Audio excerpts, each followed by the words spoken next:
try to walk around the block and see if they're gonna follow me or.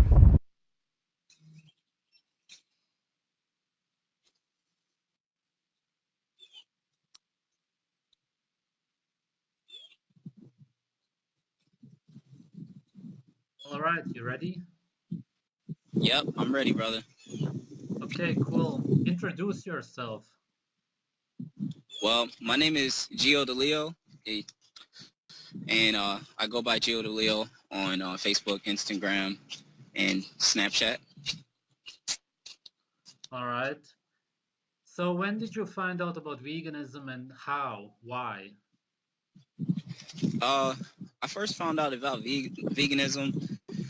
I think for most people, just like um, anybody who experiences any type of situation, um, family vendettas, things that occur, whether that's a death, somebody getting sick, that's typically when you go exploring and you try to search for yourself a little more. And that happened to me back around in 2013 when when my mother passed away. I found veganism. Um, just I wanted to become a better me, and I started, looking at different nutritional regimens to kind of better me as an athlete, as a performer, and I started with uh, learning about Dr. Sebi, Laila Africa, and they kind of just inspired me to follow a vegan diet. All right.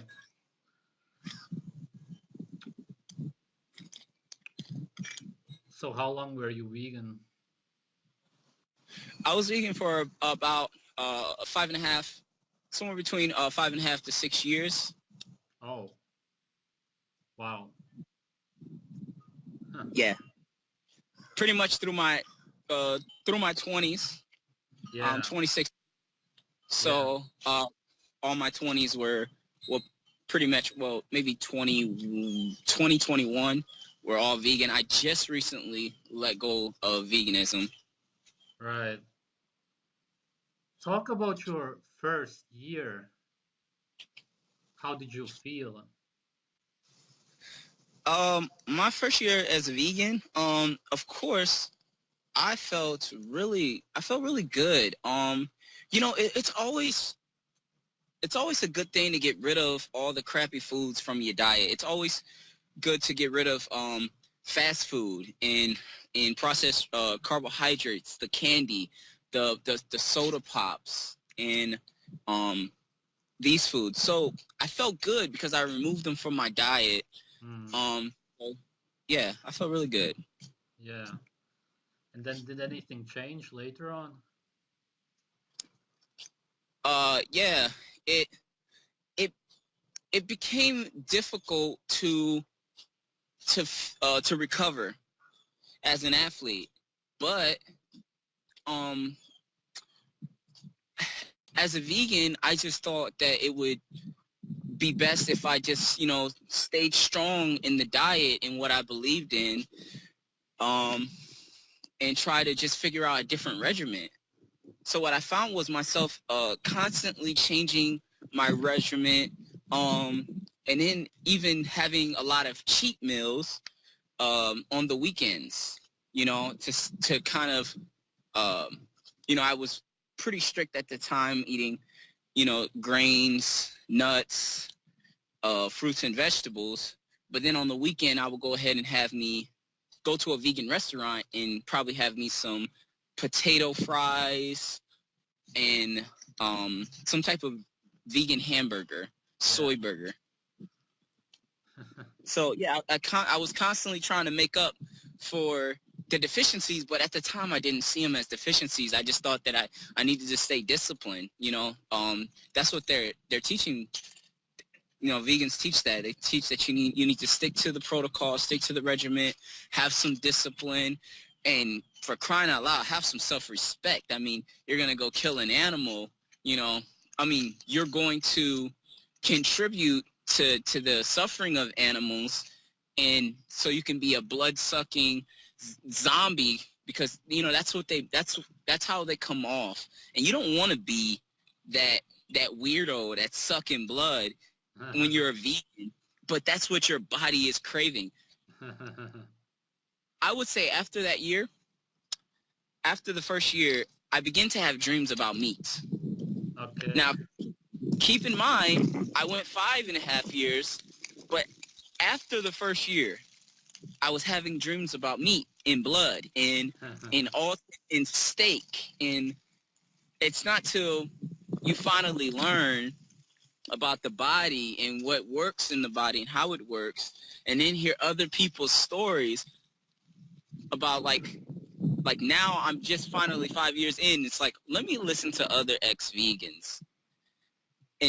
But at the 2 year mark or at the 1.5 year mark, I had these dreams and my body was telling me what to eat. And then at the time, you will look into your vegan Bible, which is other vegans, Yeah. your vegan disciples, and say, hey, what do I do? And they say, nah, you got to mono meal it, brother. That's what you got to do. And I'm like, holy shit, food combining is amazing. You can't mix fruits and vegetables and meat. I knew I was doing something wrong, so you become the problem. I thought that I was the problem. Right. And so that's how I constantly kept looking at it. So yeah, I mean, that's really been my experience from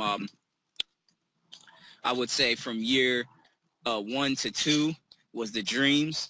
Yeah. Years 3 to 4, I was really trying to push for my times as a competitive runner, because I mean, I run under 5-minute miles and I'm shooting for 4:15 times in my mile, and I just couldn't do it. I'm running hard, and I can just really speed past that because 3 and 4 was just a matter of me trying to run and be a competitive runner. And then I found myself where I am today, which was 4 to 5, years 4 and 5, I finally started doing some more research. So it's not until I educated myself and looked at all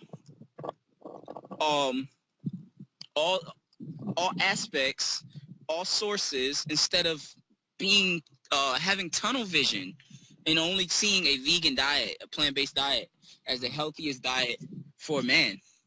And so what I began to do is I looked at other ex-vegans. I looked at Biology 101.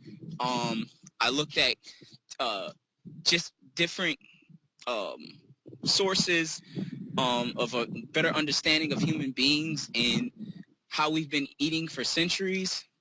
And then I learned that the healthiest diet for human beings would have to be meat from animals, because animals have a unique way of concentrating minerals, vitamins and minerals, that humans cannot otherwise do.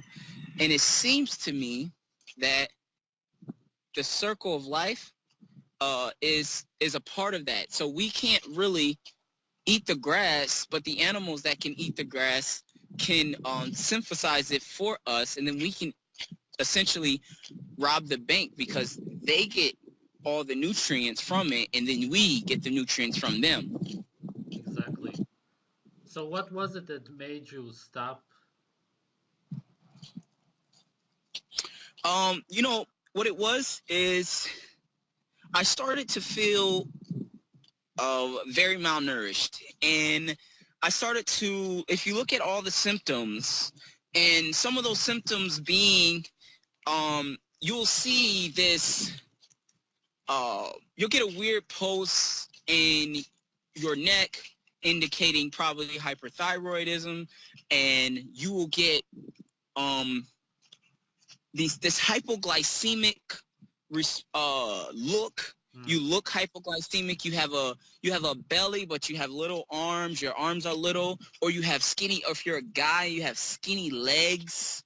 That's not healthy. You will see you're just very flabby up top. So I started looking at all the holistic symptoms, and I had them all. And I said, wow, I'm extremely malnourished and I've been suffering, and my body had went into a survival mode. I was gaining weight and I ate so clean, and I ran at the end of veganism. I was running. I said, look, I'm going to give this thing one more time, one more shot. The last 8 months or 6 months, I was fruitarian. And I think that was the worst. That was the worst. All right. I was running. I would wake up and I would have me. Matter of fact, I wouldn't have anything because you're taught to intermittent fasting. It works good for you. Nah, not so much, man. What I experienced was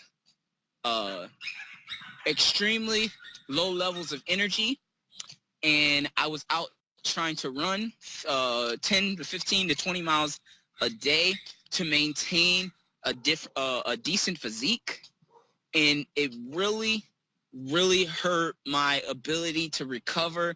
And I said, yo, it has to be my diet. It has to be, because I'm doing everything right. I'm sitting in, absent magnesium sulfate baths. I'm resting. I'm kicking my feet up. I'm not on my feet all day. I'm just running, and then I got my feet elevated. It must be the foods I'm eating. And then I just put 2 and 2 together. I said, wow, the richest people in the world, if you take a look at athletes, Floyd Mayweather, Conor McGregor, the people at the top of their craft, they are not eating a vegan diet. LeBron James and Kobe Bryant are not vegans. And I'm saying to myself, wow, what makes me think little old me, has figured it out with the little money and resources that I have, and they have all those resources, and they want to provide for their family and be the best for their family. Why aren't they vegan? And then it just clicked, because it's not the best diet as far as human performance. It's not. It causes you, to say the least, it causes you to be a carnivore, and you don't really realize it because you don't understand that your body starts to eat at itself. Right. And once the body starts to eat at itself, that's when you begin to see how malnourished you really are. I tell people all the time, if you start to see things going away on your body, it's because you're malnourished. Right. Did you have any vegan friends or such? I didn't. But I had vegans on my Facebook, and I had a lot of them. So, but as far as like people that were close to me, my best friend actually, who's a amateur professional fighter, he's UFC. I actually got him to go more vegetarian, and that was pretty motivating. But yeah, he was the only one around me. But Okay. I had a lot of posts on Facebook. Did you tell other people to go vegan?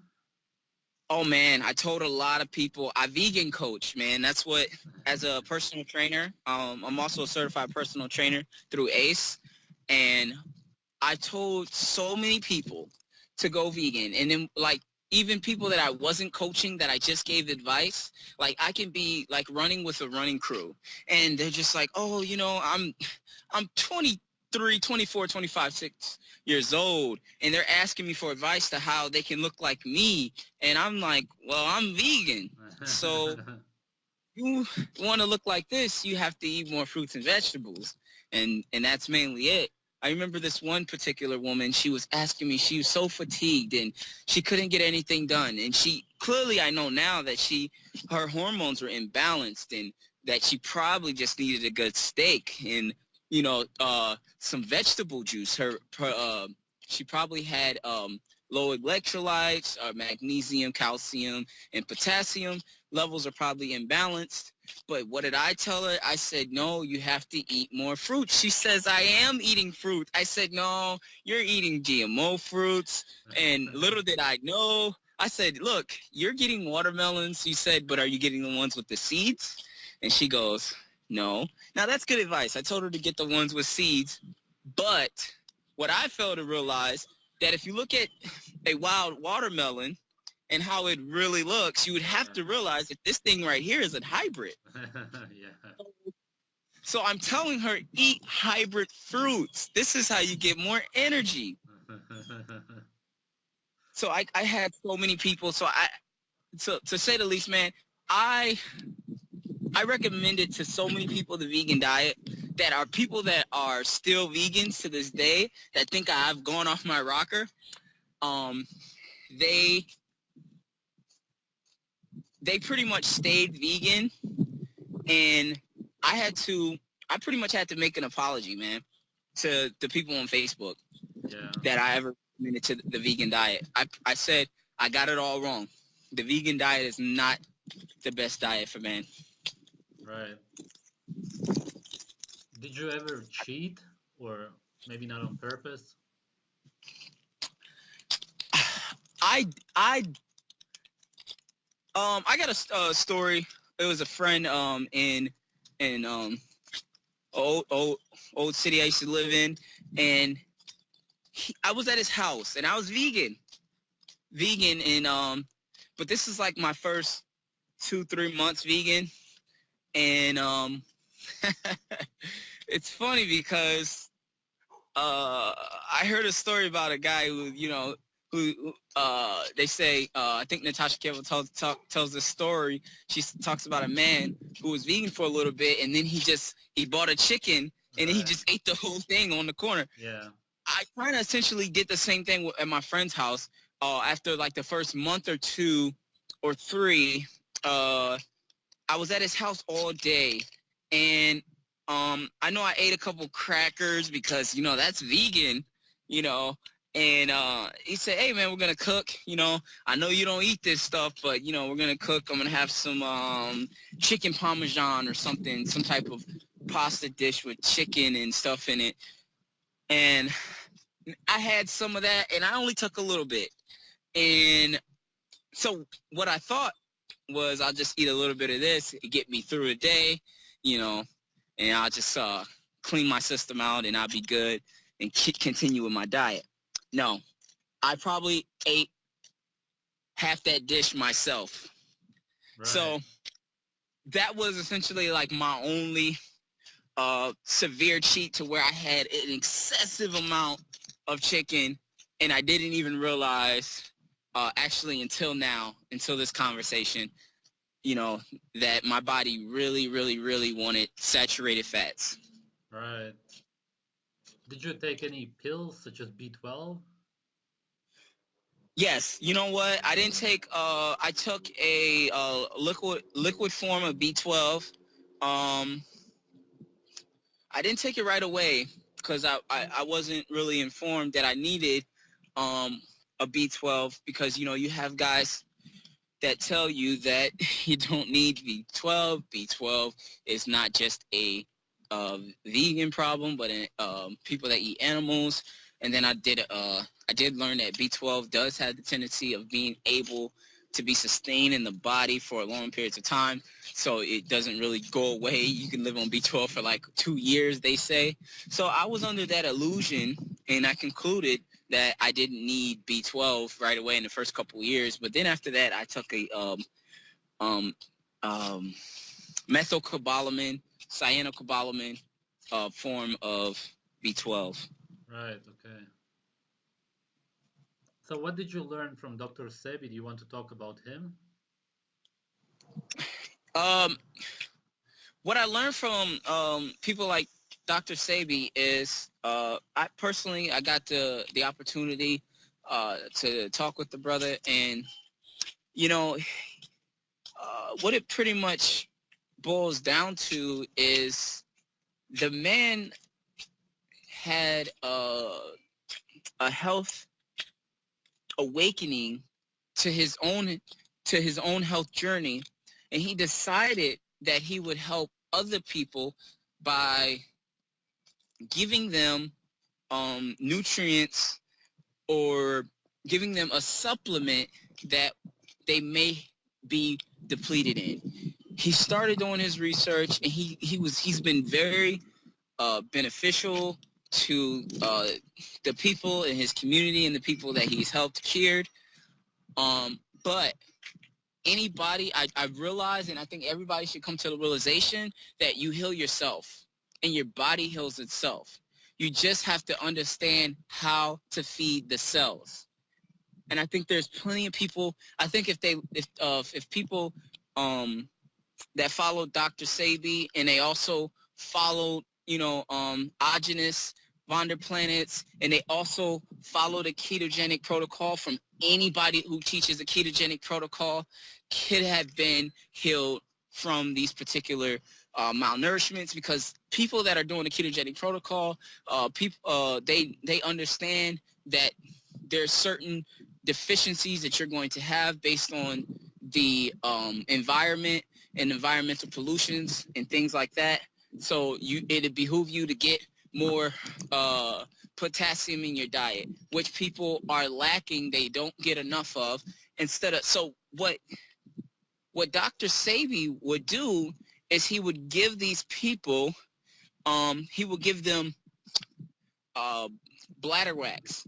He will give them plant-based minerals that will help clean out the toxins, because they had poor diets when they could have just eliminated the toxins, and then the body would have cleansed itself naturally. Right. But people need a replacement for this, and so instead I'm not going to go to McDonald's. Instead, I'm just going to take this Dr. Sebi Green Food Plus.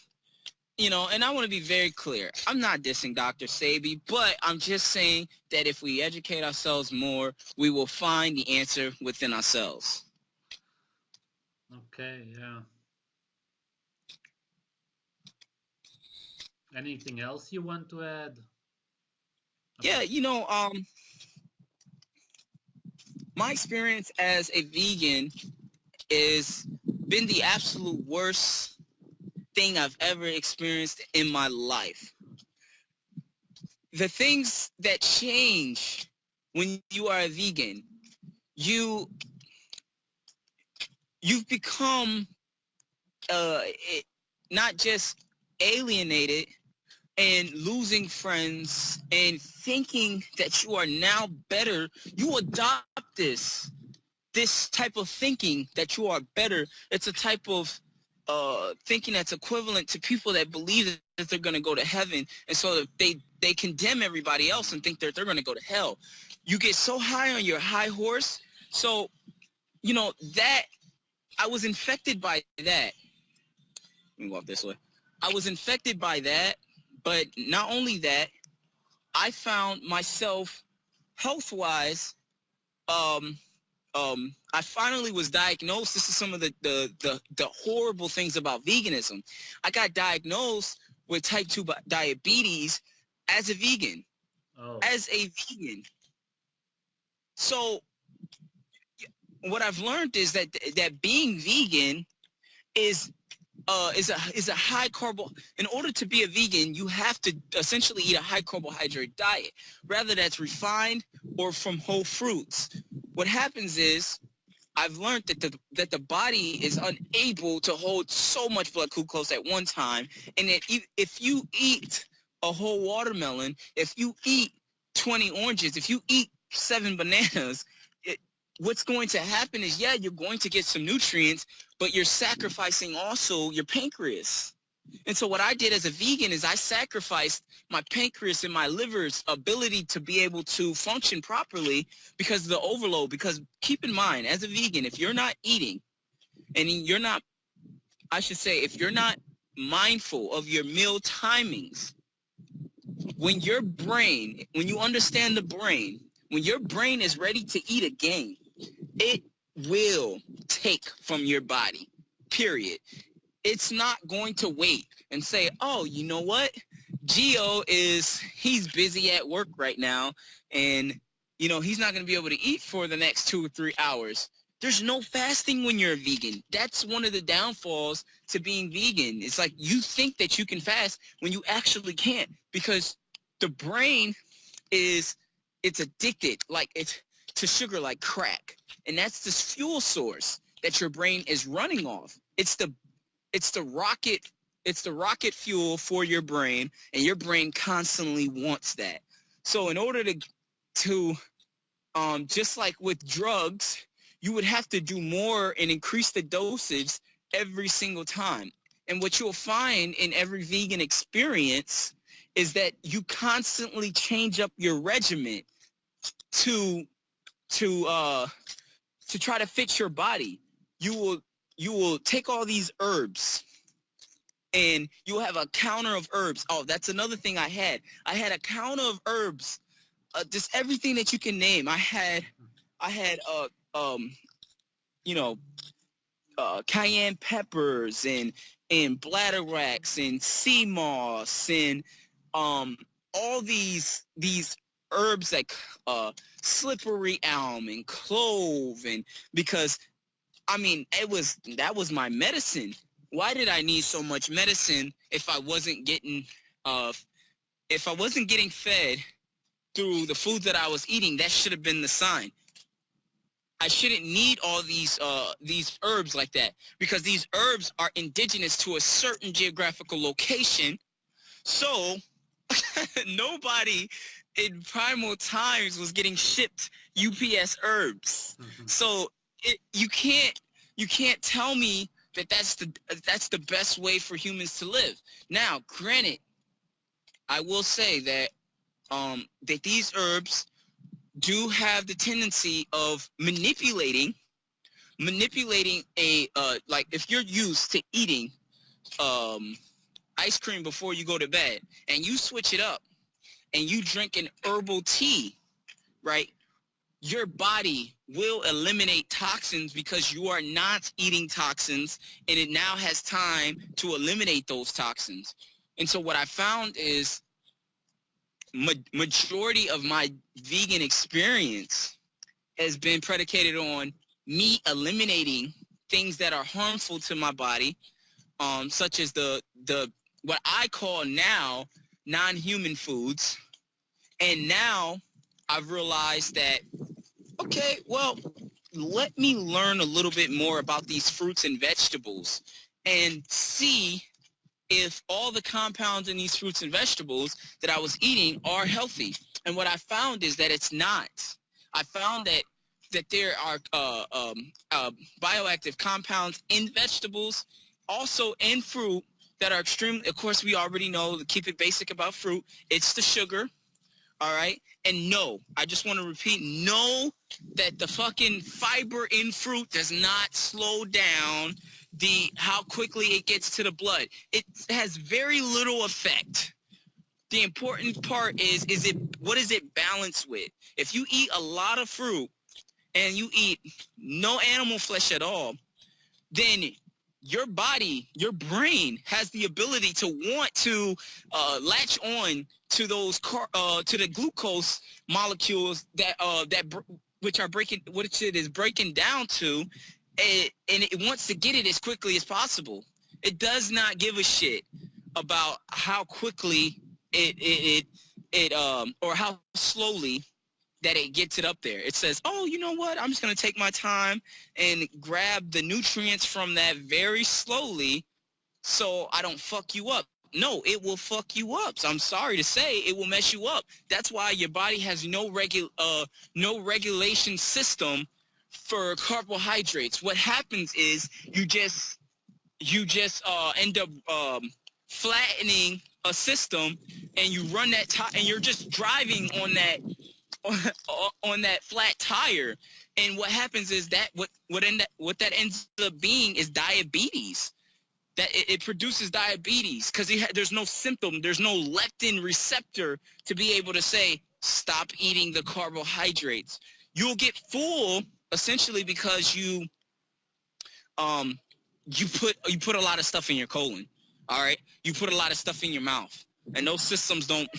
You can't just keep eating. You're not a cow. So eventually your body says, okay, dude, slow it down. You filled up the belly enough. And plus you can't really eat that much anyways when you're eating a lot of water, high water, concentrated fruits, which is the end result of a vegan diet. And I will say to any vegan, if you are at the end, which is fruitarianism, if you are a fruitarian, you are at the end of veganism. I promise you that eventually that it's coming, that you will finally wake up and realize that saturated fat is needed from the body, and veganism is a diet that is very low in a saturated fat, and that it would behoove you to actually figure out how your gallbladder works. Once you understand how your gallbladder works, then you will finally understand that you need the gallbladder, unless you're under the illusion that the gallbladder is an organ that is not really needed. And that's what Western education and medicine, as they teach you that the gallbladder is just an extra system. But if you believe that, then hey, you can pretty chuck up your health as a loss, because you really don't understand biology, don't understand how your systems function. And then when you understand your gallbladder, then you will understand that your liver actually sends that substance called bile, that's coming from the liver. So there's a whole process in how your body metabolizes proteins from animals. This is the best foods for human beings, because not only have we been eating it for generations and for whole humanity since the beginning of times, if there ever was a beginning, whatever you believe, but we've been eating this diet as far as your recent years, thousands of years.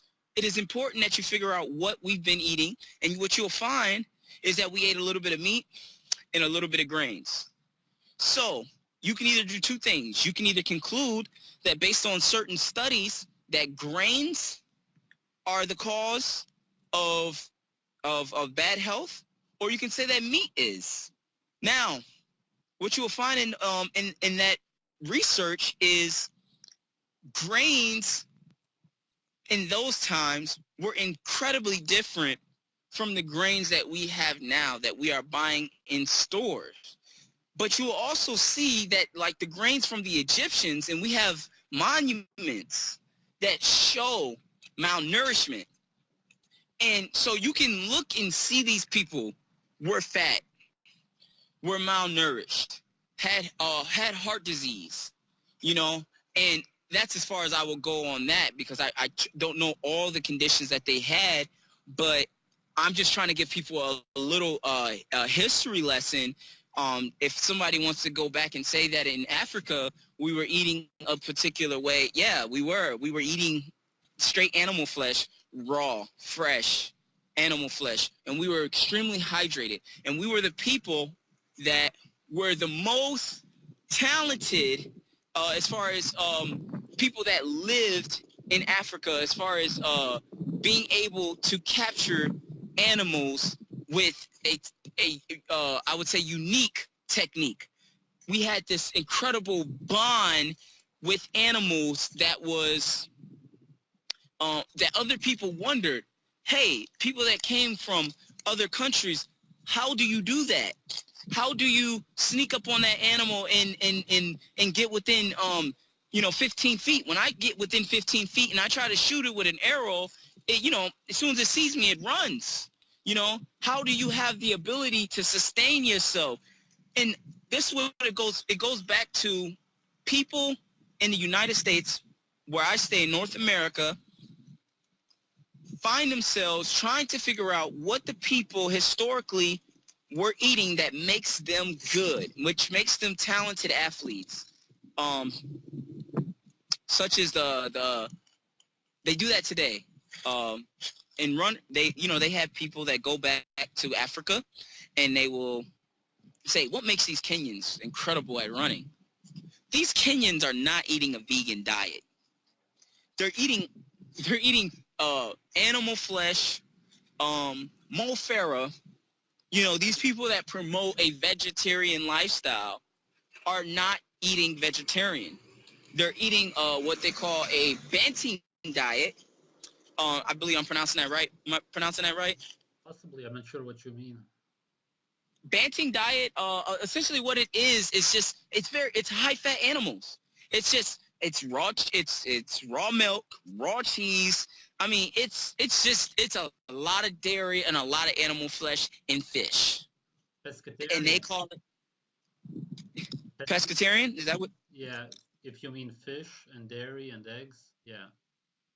Yeah. So they have this type of a pescatarian, but more saturated fat. It's a high in a saturated fat diet, and I want people to know that, because if you're talking about, you know, performance, being able to have systems to be able to have a lot of energy, which is if anybody knows anything about Kenyans and their running and their credentials in running, if you want that type of energy, then I would just recommend that you eat those type of foods that they eat, which is the raw dairy, which is the raw milk, you know, the cheese, the eggs, those type of things. And pig has been a staple historically in almost every every every people, such as you know, there are people that they proclaim to have a meatless diet, like the Okinawans.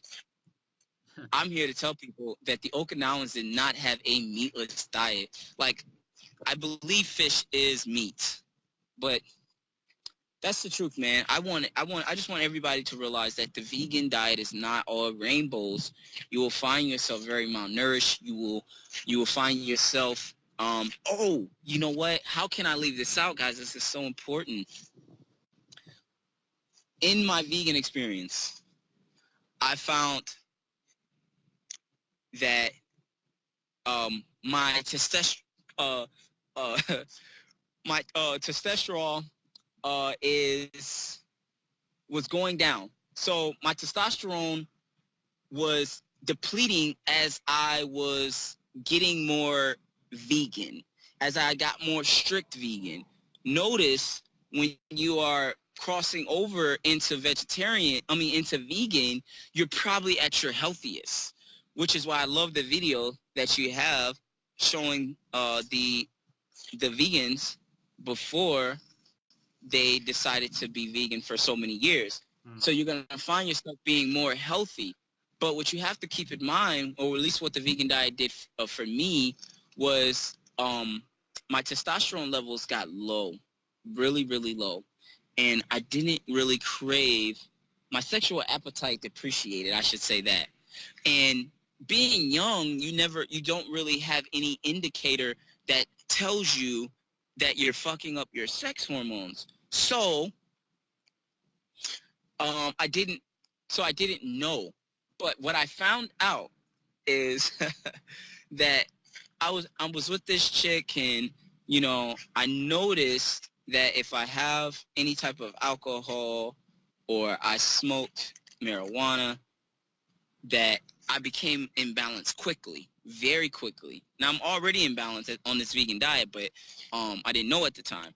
But I become um, way off balance by, you know, ingesting these chemicals.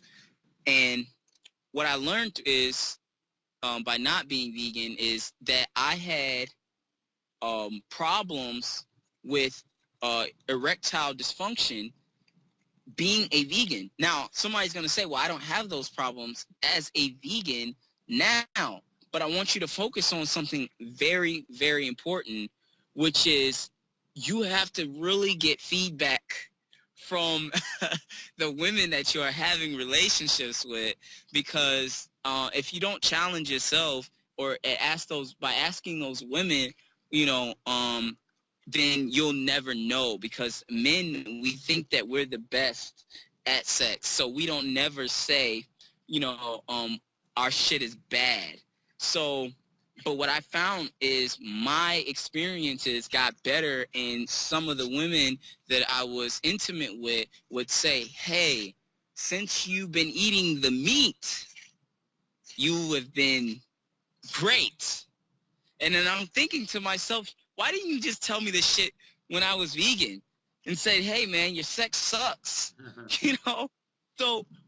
So that's one thing I want people to really understand is that you have no real measurement. You should probably go look at your estrogen levels, your testosterone levels, and see if they're dipping and see if estrogen is increasing. I'm pretty sure that that's the case, that estrogen is going to go up and that testosterone is going to go down. And if that is not the case, you will find yourselves getting a vegan diet is full of toxins.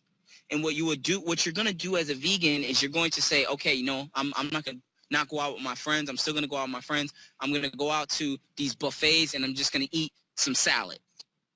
Okay, so now you're eating non-organic salad that has glyphosate, that has fossil fuels, that just has animal shit and manure all in it. And not only that, but it's mixed with chemicals. So there you go. There's your vegan diet right there. It's incredibly insane how vegans they will talk about not eating animals, but then they will go to the local fast food joint and eat some McDonald's fries and say, these are potatoes. Those are not potatoes. Those are canola oil and margarine potatoes that have a lot of salt that is not even recognizable to nature. That salt cannot go into the ground and produce anything. It's not a mineral anymore. So now you have all that junk in your system. You have a Diet Coke in your system because you're watching your calories because you're a vegan, so you're more health conscious. And so you make horrible food choices. You go to vegan restaurants. You make vegan ice creams. You get you're going to have a lot of coconut ice cream and a whole bunch of other bullshit. Now, if you're going to do that, just don't even waste your time. You either do the vegan diet and experience this malnourishment very quickly, but if you wait 5 years like Gio, you're going to end up with problems that can seriously hurt you, have effects on your sexual hormones, have an effect on your recovery, your brain. I think I've experienced I did experience. I'm sorry. I'm still new to my shame of being a vegan. But no, guys, I did experience a lot of brain fog. And I became borderline autistic. Wow. My face was very inflamed. All right. And I'm going to show, a matter of fact, I'll just send some images if that's okay. Yeah. I will send images of how I looked as a vegan running 20 and 30 miles a day and very consistent with my workout regimens and how I put on weight. The people need to see that. That is very important because you will find, remember what I said, guys, going back to the brain. In the brain, it does not care what regiment you're on. All it wants to do is it wants to be nourished. So if you eat a diet that does not nourish you, you will not have physical, spiritual gains. You will not see this type of bubbly muscle.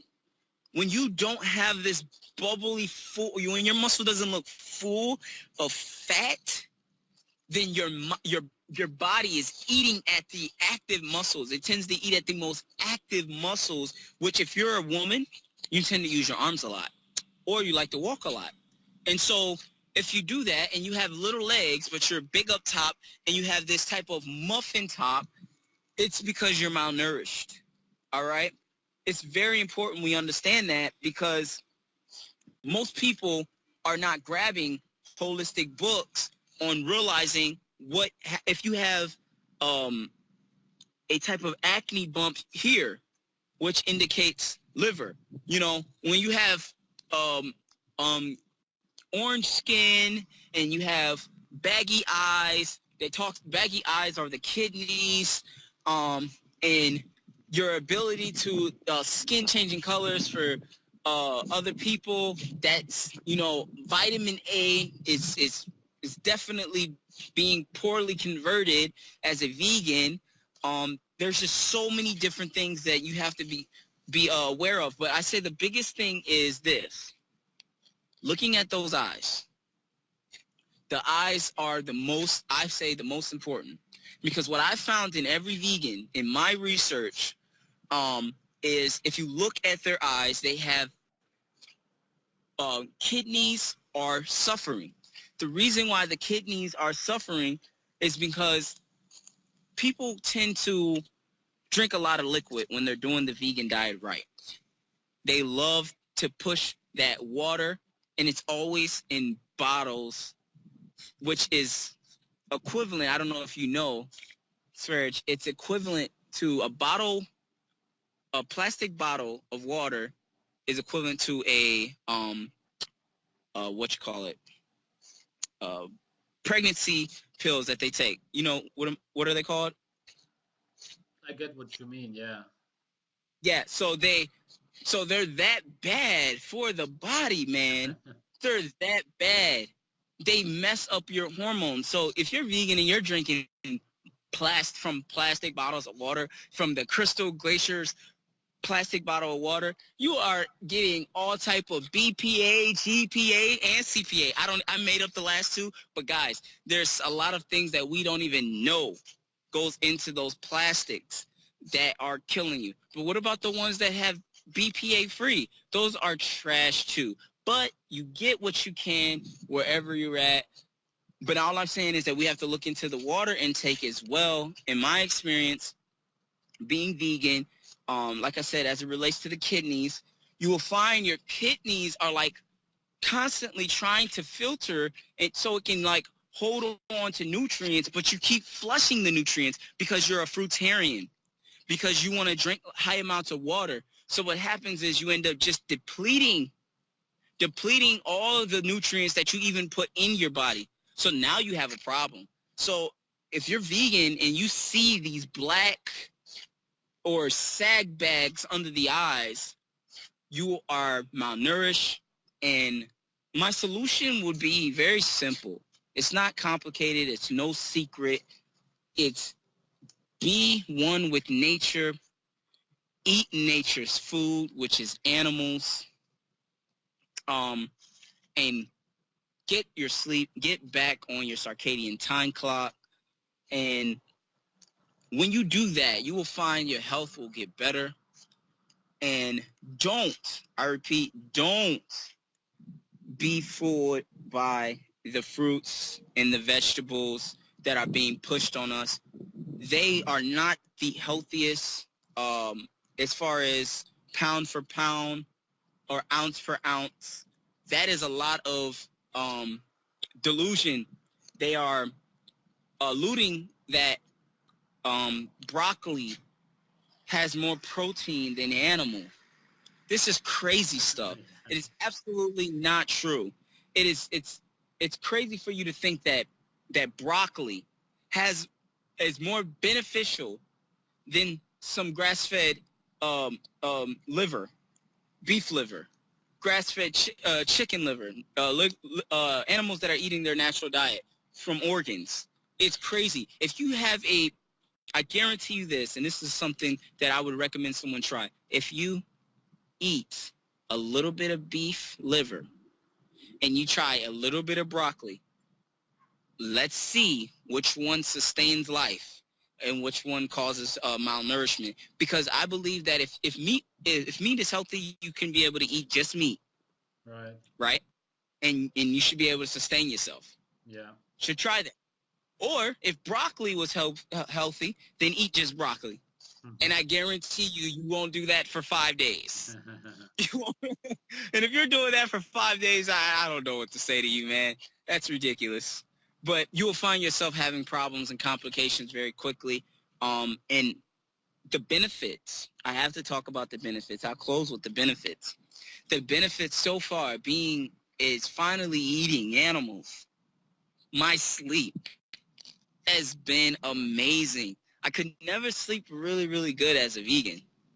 But my sleep has been amazing. My recovery, I went from sleeping, 6, 7, 8 hours and still feeling like crap to now, I can sleep 5 hours and feel good. Feel really good, yo. And so I love that. And it's not going to happen right away. There's definitely some things that you have to learn. You can um, definitely check me out on my Facebook page, and I'll definitely teach more about that. But we're not going to just leave you guys out there, to the reasons why you should eat more animal flesh without educating you on why we do it. Because it's beneficial for cancers, because it's beneficial for all diseases. And I do mean all diseases. All diseases can be cured, but they're only cured through balancing of hormones. And hormones are essential by being fed nutrients like cholesterol. Cholesterol is an antioxidant. It is very beneficial. It is the best, probably the king of minerals. So you don't need a pill form of cayenne pepper as a vegan. Just eat you some animal flesh and you will get your zinc, your magnesium, your potassium. You will find all these minerals in a small amount of meat than you will find in a large amount of vegetables. And I don't know why you would want to, if you look at the studies on calorie restriction.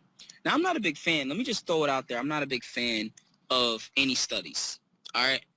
But I take them into consideration, all right? Because these studies have an agenda, all right? If I can show you studies on meat being good funded by the meat industry, but I can also show you studies funded by vegans and vegetarians about meat being bad.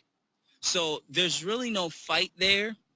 We can show both sides, but what I want you to be concerned with is calorie restriction. In this particular study shows that the more you jam in your body, the quicker you cause problems in your body.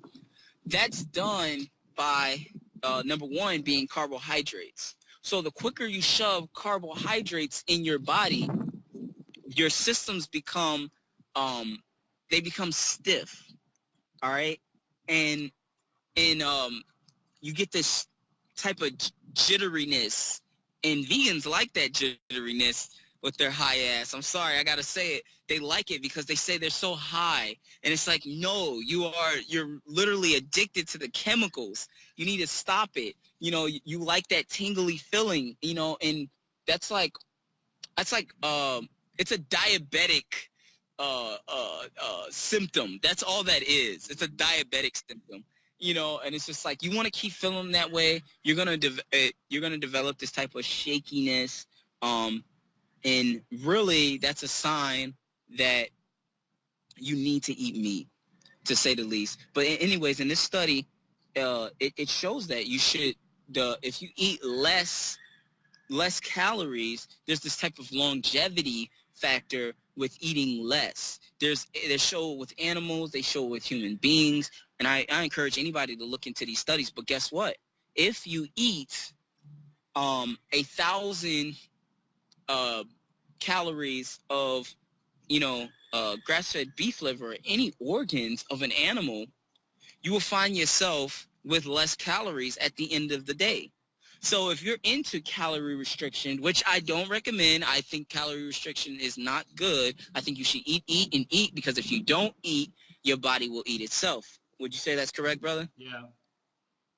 So I recommend eat, but the only way you're going to be able to sustain yourself on a regimen like that is by eating foods that satiate you. And the only foods that satiate you are foods that have a wide range of vitamins and minerals. All right, that in broccoli does not have a wide range of vitamins and minerals. It doesn't have selenium. It doesn't have. It has very small amounts of all the nutrients that someone can say that broccoli has. It has very small amounts to the point that really they're not effective at all. And it's like you had them at all. So essentially, what it is it's a fiber. And what you'll learn is that fiber is not needed. Potassium is, which is why you should eat the vegetables, cruciferous vegetables in particular, because they help with estrogen levels in the body. And vegans that don't eat a lot of these cruciferous vegetables are going to struggle more quickly. You know, and that's really it, man. I want people to just understand, bottom line is the vegan diet is the most malnourished diet that you can ever be on. Wait, I take that back. A fruitarian diet, which is an advanced form of vegan diet, according to vegans, is the worst type of diet you can be on because it shoves carbohydrates into the body, and the body again has no ability to be able to slow down this its effect on how fast it hits the bloodstream, which over time causes advanced glycation end product. And you're familiar with that, right? Of course, yeah. So if you look at the many other videos that I encourage you to take a look at, like the epitome, what is it? The epitome of malnourished vegans. Of malnourishment. What is it? Yeah, epitome of malnourishment. Yes. Yes. It is a fruitarian diet and a vegan diet. I'm going to close with that, guys. By the way, I didn't want to interrupt you before, but I'll link two articles where they explain what the Okinawans actually ate, because it's a high animal fat diet. And vegans don't get that no people choose to eat a lot of plants in nature. There's never been such people. Like everybody chooses to eat animal fat. And they believe that Okinawans somehow chose to eat a lot of plants, and nobody does that. That's a joke. No, no one's going to eat. No, bro, if you got a fucking goat at your disposal, which we know, produces milk, and, even if you're religious and you don't kill the animal and you let it die and then you eat the animal, like, they're not going to let that go to waste. We're talking about people that don't have grocery stores. We're living off the land. You honestly think that those people are just trying to go over to trees and wait for avocados to grow? Yeah.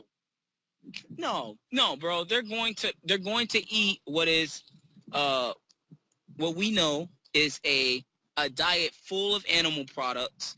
And the only reason why we have these problems with animals today and being able to digest things like milk, and this is in my opinion and based off of people I've worked with and the research that I've done, it seems to be environmental pollutions that are affecting our body systems. And when our systems are stressed, who would have thought that shit won't work? Anybody will know that when your body is stressed, it shuts off your digestive system, your immune system, your respiratory system, and your expiratory system. So with those things not being able to function optimally, and you're stressed at a meal or you're eating on the go, what happens is it has an effect on systems like your gallbladder, your stomach acid, and now you have low stomach acid. So now when you eat meat, you're like, I can't digest the meat. I knew the meat was bad. And it's just like, no, it's not the meat. Like, stop it. Like, I want you to get your stomach acid levels up and then come talk to me. You know what I'm saying? Tell me how you feel once you have cleansed that liver, once you have cleansed that gallbladder. Is your stool floating? You know what I'm saying? Like, Do you see the excess bacteria? Do you see it? Are you having a normal bowel movement? And if you're not, I know so many vegans that are constipated, that are friends of mine, that are that I know online, and they're always talking about how constipated they are. Yeah. And I'm like, it's because you're not getting the nutrients that help contract the colon.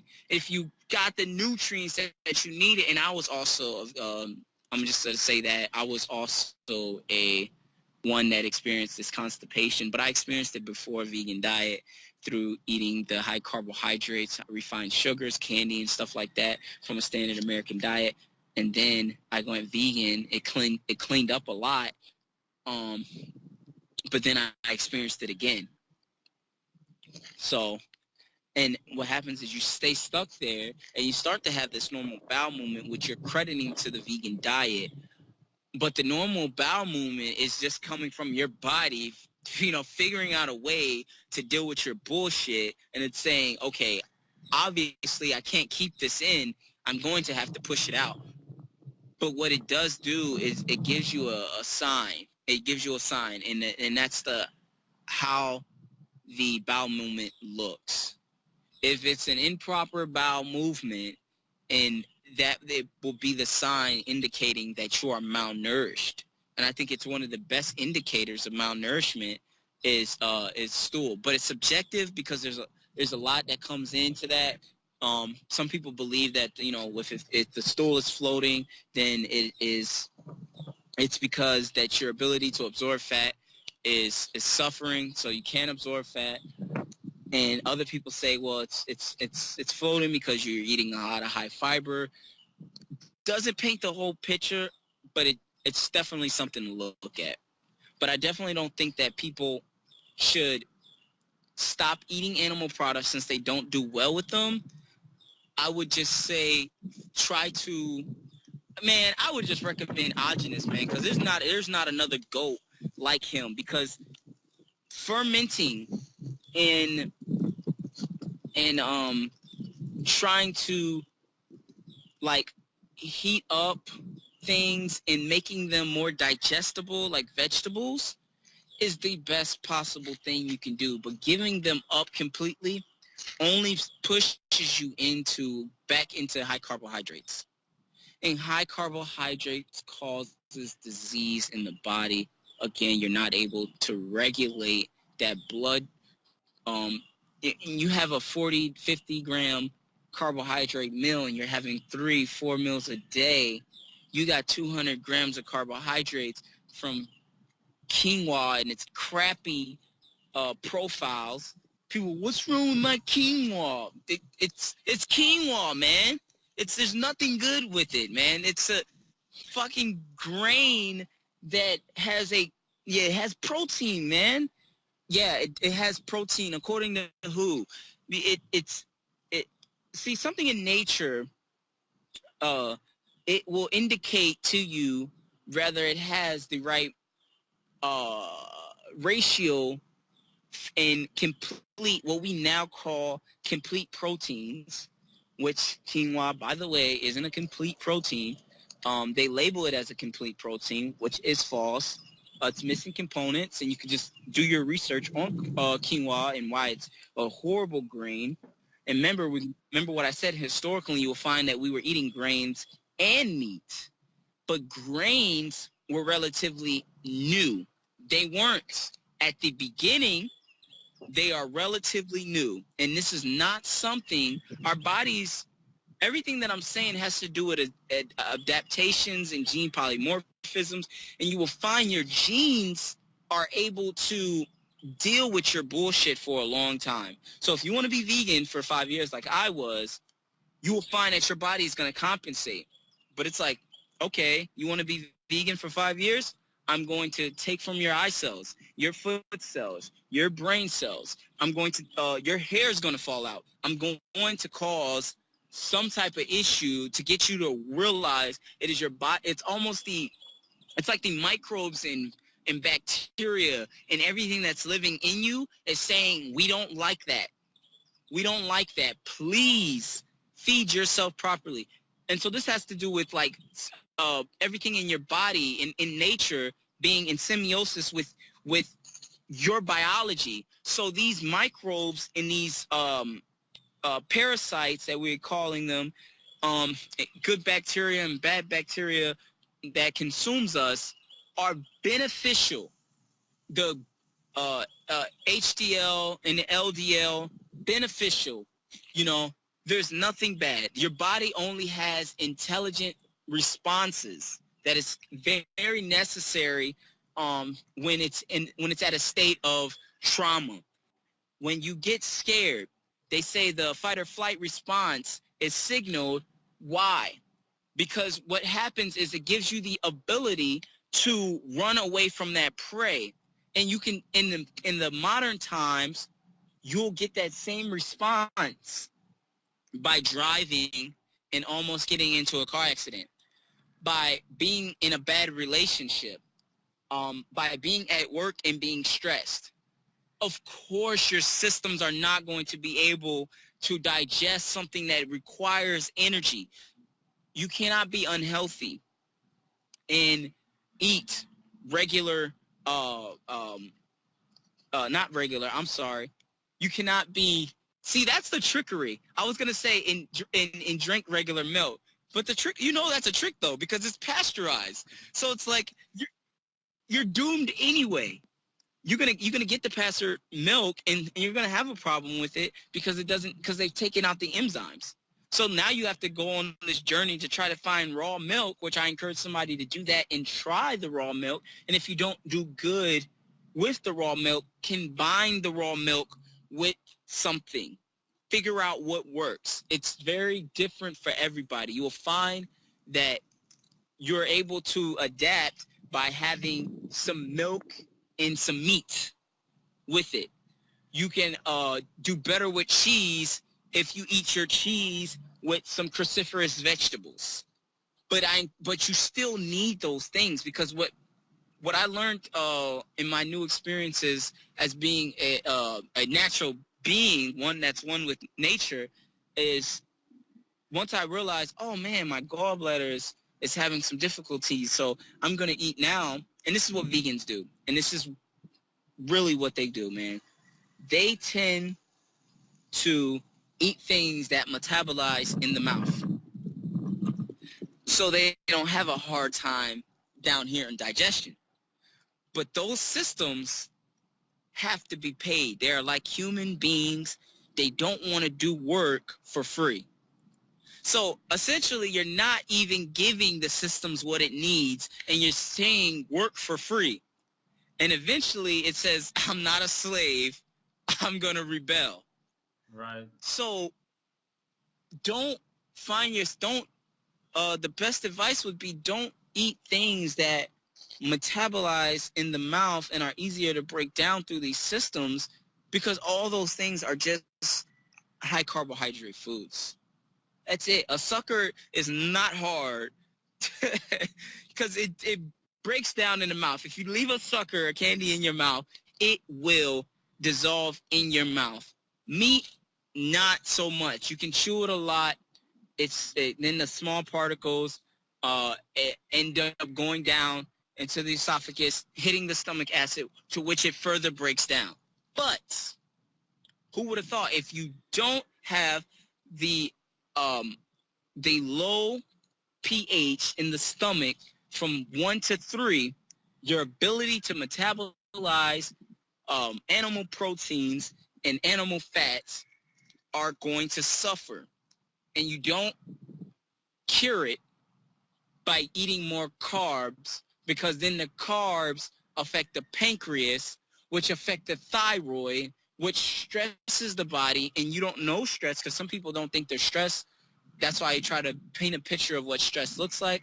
If you stump your toe, if you hit your elbow, if you trip and almost fall, if you're embarrassed about a situation, there's so many things that indicate stress to your body that are, in ancient times, we wouldn't give a damn. If we fell, we just fell. Like, we wouldn't care about whose shoes. If you're embarrassed, if your kid's embarrassed because they don't have the good quality tennis shoes, then now their systems are suffering as a result. But these are new age problems. Would you agree with me on that, brother? Sure.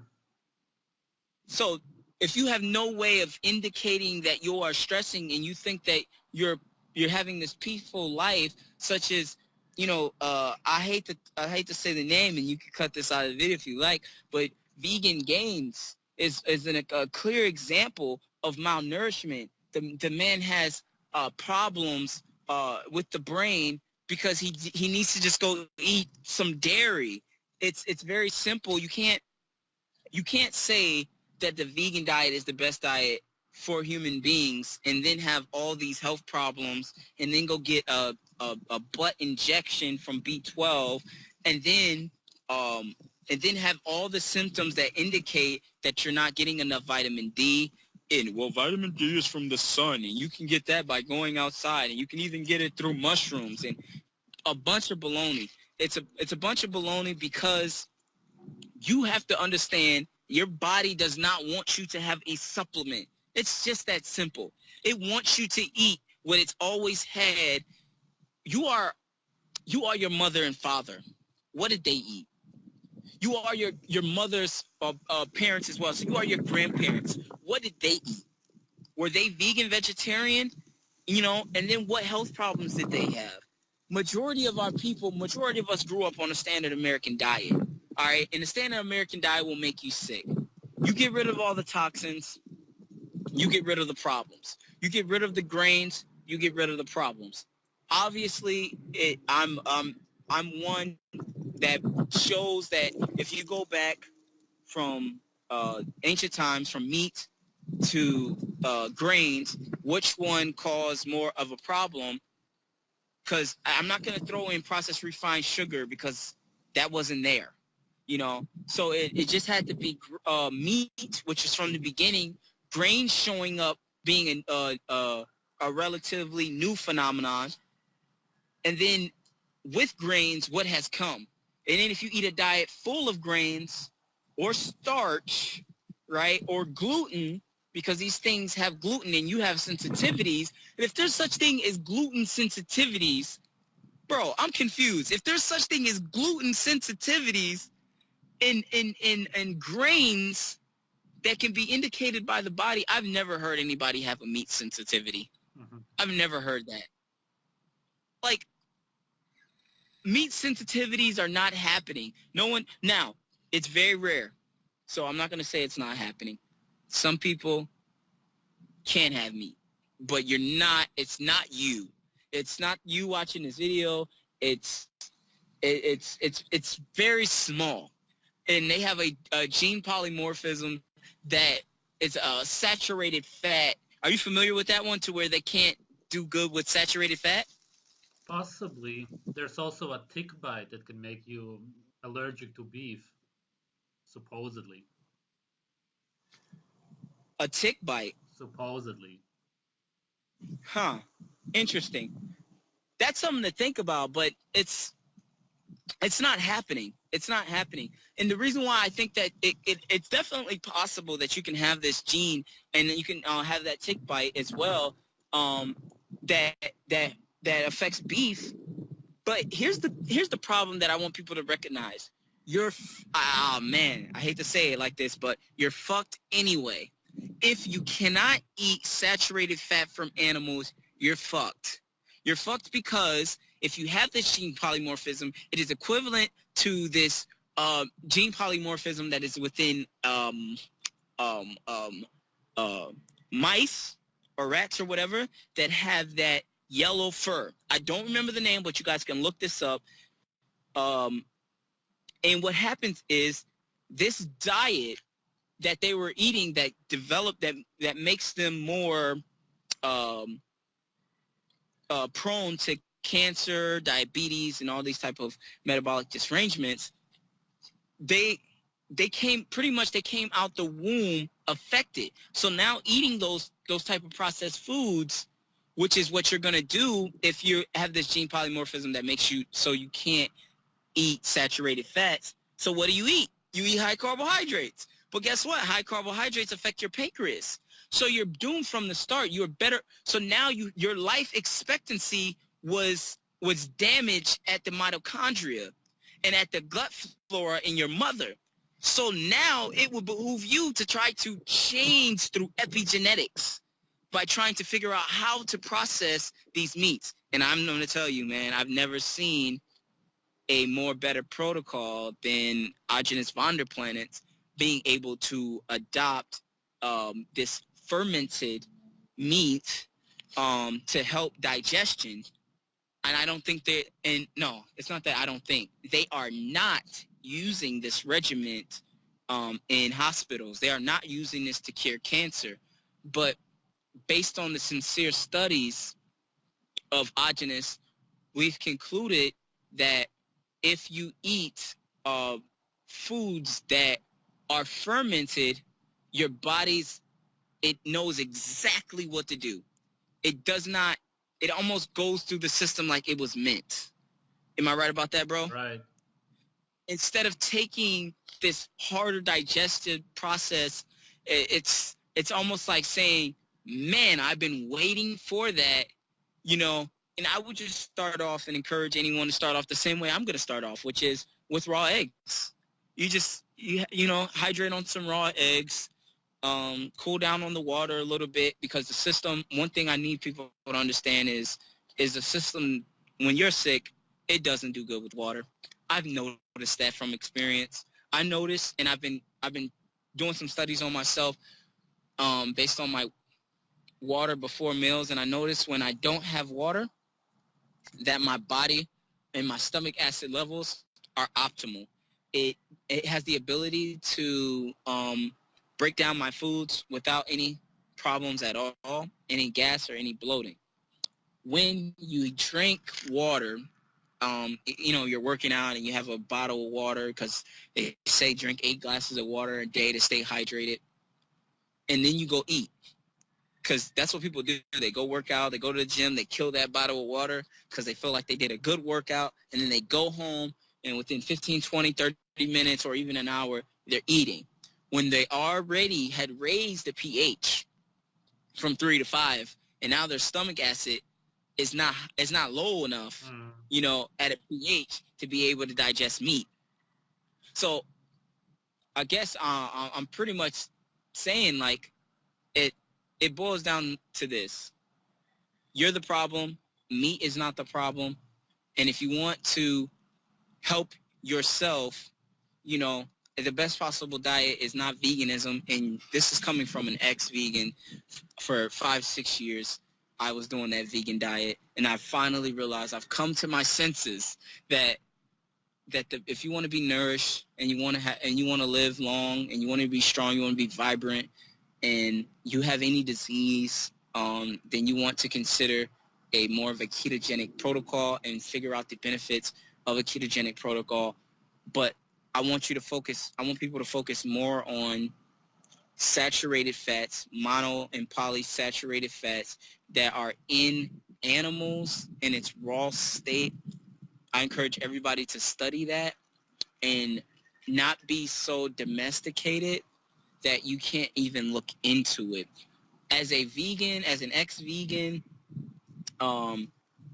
if I can do it, I think what happens is, if you can't even fathom the thought of even studying something, I think the worst disease is being closed-minded. That's the worst possible disease that you can have, is being closed-minded to the point where you don't even consider, you know, the possibility of healing in raw meat. And what you will find in your research through seeing Dr. Autism Vonderplanets on the doctors, one thing that I want people to listen to very carefully, he challenged doctors on chemistry and having a laboratory experiment, closed experiment case done on people that eat raw meats versus people that eat the way that they recommend. They did not accept that challenge. They just tried to make him look like a quack. But they did not refute him in that statement. And and keep in mind he had his own case studies that he funded and that he was really sincerely trying to get out to people so they can see, and you will find that Autism was a very sincere man who really was he was gifted in the sense of being able to the male person. Yeah, but he was gifted in being able to um, really have the brains to be able to go into these scientific experiments and try to indicate from all aspects and all spectrums, trying to figure out why is it that if we put this pig in this secluded space indoors and we trap it and we keep it clean and we wash it, why is it that it's not healthy as the pig that is out eating the grass in nature? Is it because of the sunlight?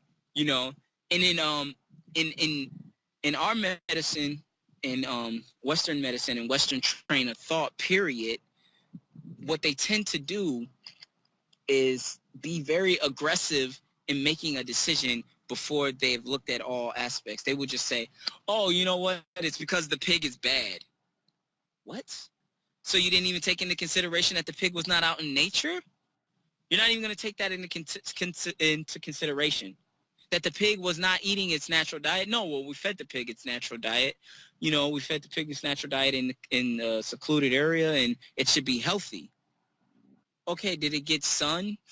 Do you realize that oxygen, there's people that believe in being breatharians because that you actually do get something that we are not aware of through just breathing air, being outside. Try to be inside. It's like they're so dumb that they don't realize they read so many books and have everybody else's um brain but their own. People want to tell you that they're doctors and that they're certified this and certified that, but really, bro, it's like do your excuse me, do your own studies is what I'm trying to say. Do your own studies as we do. That's what we do on a daily basis. We listen to a lot of people and figure out, what works. And again, Agenus is a man that has figured out what works. There's plenty of other people that are doing the ketogenic thing that I would just, recommend some, simple people. They, Stephanie Keto Person and all these other people that are recommending. Chris Kruger does a phenomenal job in breaking down the ketogenic diet, and I would say that when you talk about the best of sincerity people, and I've talked to these people, by the way, guys. I've talked to Stephanie. I've talked to Chris. I've talked to Dr. Sabi. I've talked to a lot of vegans, and everybody's getting paid. Everybody's getting paid, and everybody has an agenda. You don't have an agenda. That is crazy. Like your focus is on is really healing people and trying to help them so that they are not suffering with this type of depression that we all suffer from. It's interesting because it's like you will think that, well, you're hitting 20,000 subscribers. You will think that you're going to be benefiting in some type of way for doing a documentary that helps thousands of people, and you get nothing from it.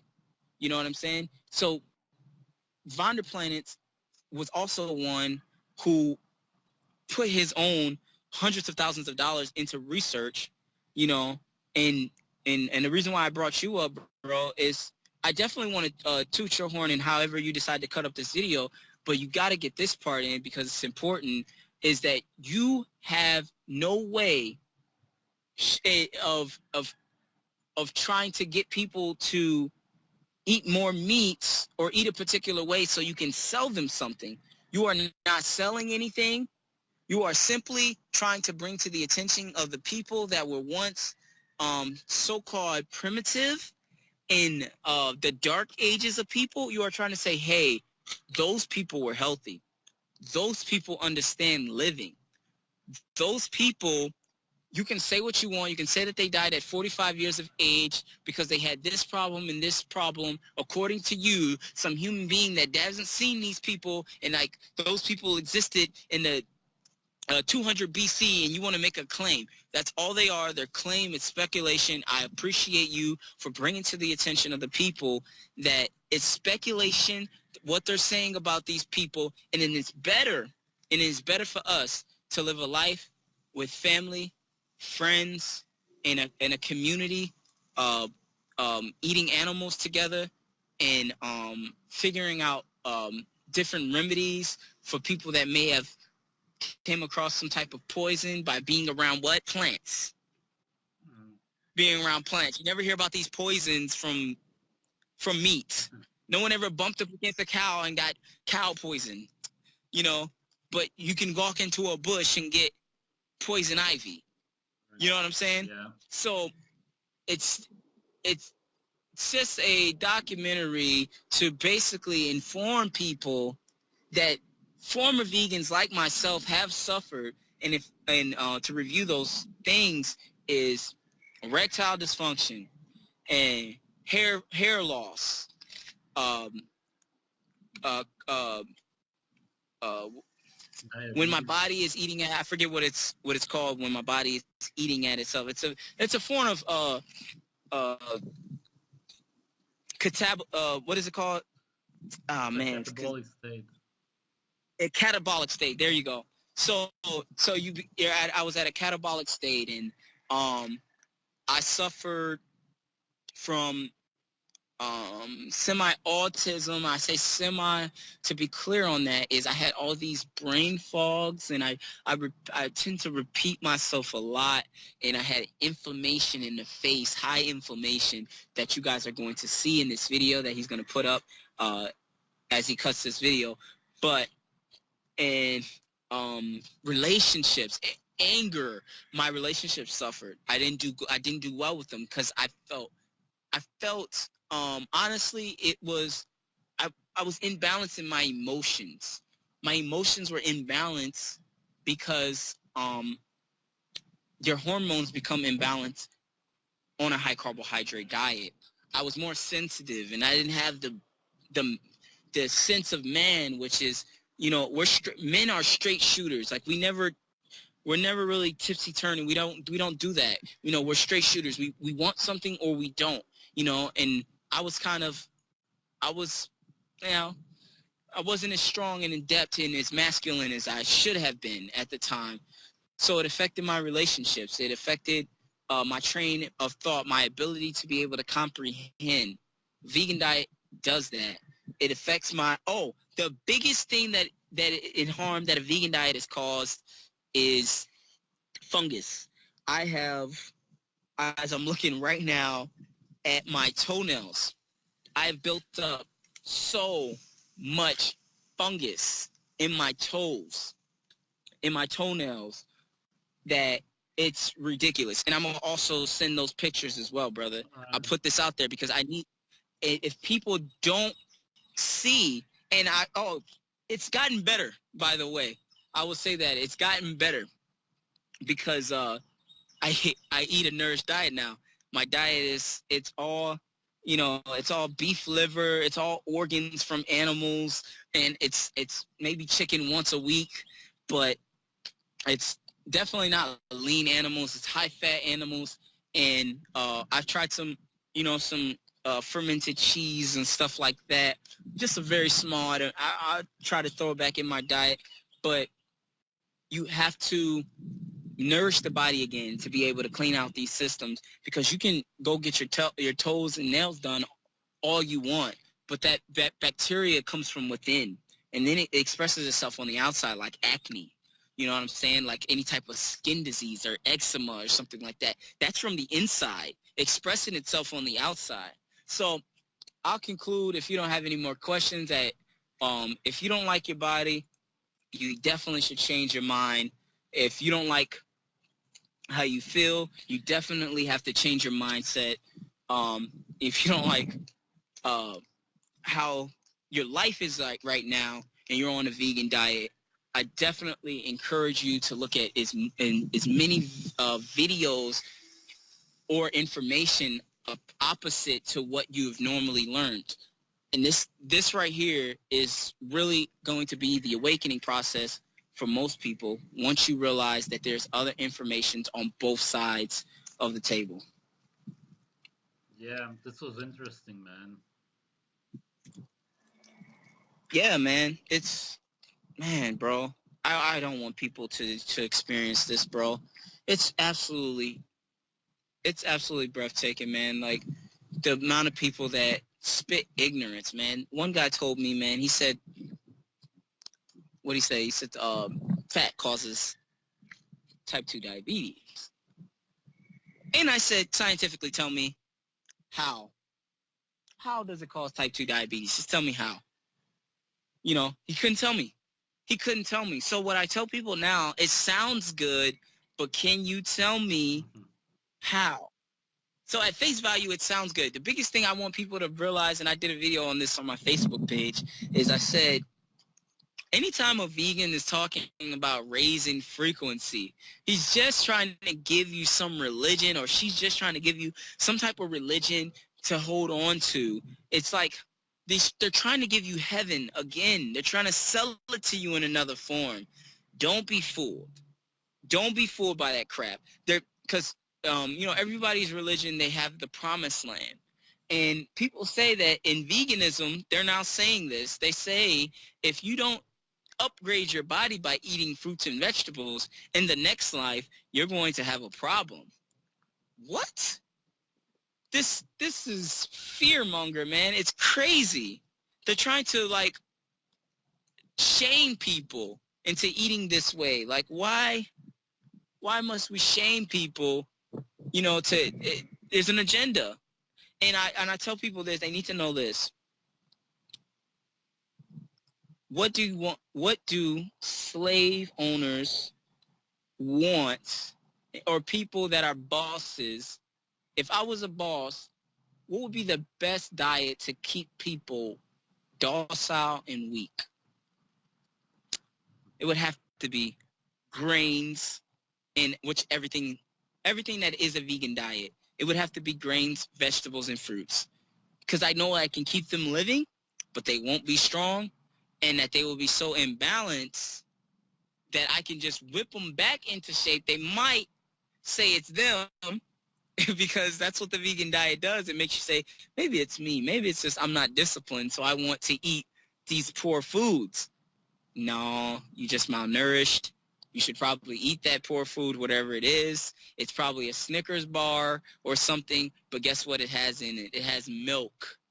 It has milk. So your body is not craving the Snicker bars. It wants animal fat. That's what it wants. It's not craving the Reese's, any type of candy that you want.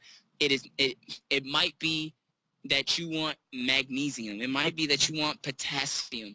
And once you get these things from animals, you no longer have those same cravings. You no longer eat a damn Snicker bars. And by the way, if any vegans are trying to sustain themselves by just eating plant-based, which if you're going to eat a plant-based diet, I don't understand why fruits are involved, because they come off plants. I don't get that one. I think that if you're going to say that plants are the best diet for human beings, then I think you should be able to eat plants while they're sprouting, while they have matured. But the ovaries of the plant, which is the fruit that produces more life, why are you eating those? Because I know that you vegans don't like the argument of what do they call it? What do we call the living things?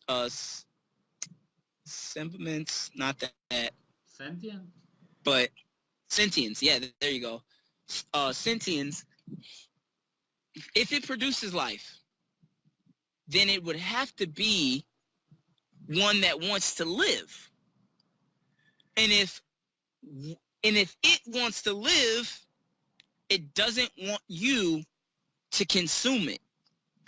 If I want to live, I wouldn't want a bear to consume me right now, right? Because that means if I didn't have children, which is my form of life to continue, then I would be fucked. The bear will take away, and that's what is essentially is happening with the monocrop thing. So also I would throw in that the vegan diet is the worst diet on the environment. The absolute worst diet for the environment because of the crops and the agricultural practices on making everything, this whole grass right here has to be wheat, and then going acres further, and then eventually over time depreciating the soil here. And the only way that you can put that back in is with animals. But if you don't have that, and if you don't have that natural flow of nature, then you'll have to use chemicals, which you will find in America and across the world. They are using chemicals to feed those plants. And so how natural is that? It's not very natural at all. So if you have a diet that is based on plant power, then you have a diet that is drenched in chemicals. So you're a GMO being. That's what you essentially are. You're a genetically modified being. You're addicted to serve your master. You're a slave to society. You believe in these new constructs. You believe in this new trained age of thought because you're trained like a horse given some sugar to run around the track. You are tunnel vision in life because you only pick from options that are given from you, and you don't make your own decisions. So they say you can be a cop, a fireman, or a doctor. You can't be a superhero because a superhero doesn't get paid. And you have to get paid in this field that we set up right here. And if you're going to eat, you have to eat from this particular food group. We even have a pyramid. But now we know in these times that pyramids are schemes. That pyramids, I don't care who you are. I don't care. I would even refer to the so-called African people that created the pyramids. Bravo. That's a great thing. We have not duplicated that. But we have to again begin to address these schemes, these pyramid schemes. And veganism is the biggest pyramid schemes. You think you can jump on Craigslist or any of these apps on the phones, or what is it, Bitcoin or whatever, and all these things that you see on Facebook and Instagram on how to flip your money? No, that's not the biggest scheme. The biggest scheme is the vegetarian lifestyle, because you will get so many benefits from cutting out things and being more spiritual and conducting yourself more positively, as you should, because you should respect yourself. But then you will find your health suffering very quickly, and I don't want to see people's health suffer. So just eat foods that your body understands. And there's not a food that we've been more adapted to unless someone can share another food, or maybe you can share another food that people's body has adapted to that is better than meat. Mm-hmm. By the way, what you said about diabetes, in Germany it's called Zucker, which means sugar, but people still don't get it. Suka. Zucker, yeah. Does that say right? Yeah. It's sugar. Everybody knows that. No. Here, it out here in the African American community. Look, trying to say African Americans. No, I'm gonna tell you. Look, I'm gonna be real, bro. In our homes, niggas know that diabetes is called sugar. It's the sugar. People be like, yeah, grandma walk around and be like, yeah, baby, my sugar high. Yeah, I got the sugar. People be like, oh, you got the sugar? People know. People, if you're talking like that, then meaning you have too much sugar in the blood. Get that shit out. And the body does not know how to regulate it when it's influx, when it's too much. It only knows how to deal with a certain amount. You're back. Yeah. No problem. Yeah, once you go over a certain amount, then your body crashes. It knows exactly what to do. You have one carbohydrate, okay, insulin. Two carbohydrates, two insulins, three insulins. And then once you go to about 6, 7, 8, 9, 10, all in one meal, and it's not dense with water, so you're like, you go and you eat a ton of vegetables. Your body still breaks that down into glucose, period. You know, you can't refute that. It's vegetables are not listed as saturated fats. They're not. They're listed as carbohydrates. That's what they boil down to in the bloodstream. So, but if you have water with it, like a cucumber, we know cucumbers are very, very high in water. So what that does, it dilutes. It definitely does dilute it because that's very simple mathematics. If you have apple cider vinegar, a teaspoon of apple cider vinegar, and you put it in water, a 40-ounce cup of water, you're going to dilute it. As opposed to taking a spoon, you dilute it. But what you got to understand is the simple chemistry is that when you have an influx of sugar, you are going to be sugar dominant. And when you're sugar dominant, the body does not know how to relate because it is a substance that is damaging to proteins, and when they attach themselves to proteins, sugar attaches itself to proteins, rendering them useless. And there's plenty of vegans that can testify to this type of talk that I'm saying if you don't understand it. If you've looked at the Strong Vegan Man documentary of that guy, you seen that video, bro? No. Or do you mean the guy who eats once a day? Yeah, the guy that eats once All a day. right. So he even talks about, see, what I want people to do is I want them to link this stuff into this blasphemous type of talk, man. It's crazy because the man says that sugar is the enemy. He says it in his video. He says that when sugars attach themselves, they make muscle deteriorate. It's really bad. And when you have muscle deterioration, you will find that the people with the most disease have less good muscle tissue, healthy muscle tissue.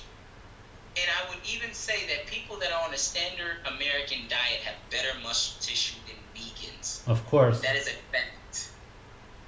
Yeah. So when you go put them on the table, and you're looking at the healthy tissue on a vegan versus someone on a standard American diet, 10 times out of 10 you will find, not 9 times out of 10, 10 times out of 10, because you have some people who are going to say, what about the vegan man, the 1 meal a day guy? First of all, I'm not, one guy fucking climbs Mount Kilimanjaro on a vegan diet, but then 100 million climb Mount Kilimanjaro on a non-vegan diet. Why the hell would you think I'm going to go vegan? Why wouldn't it just make sense to you that there's the million people, 100 millions of people that did it and that traveled through life non-vegan, and then you want to be the fucking rare person to try to do it and put your body through all that suffering, so you can just produce a ton of glucose in the blood. And if a ton of glucose in the bloodstream is not type 2 diabetes, then correct me if I'm wrong. If there's a regulator that prevents the cells from being able to get into the cells and not be in the bloodstream, let me know. Because as far as I know, insulin is the one that drives it into the cells. Am I right about that, bro? More or less, yeah. So if insulin drives it into the cell, but insulin becomes resistance because there's a such thing as insulin resistance, am I right? There's a such thing as insulin resistance. Right. Insulin becomes resistant when and how?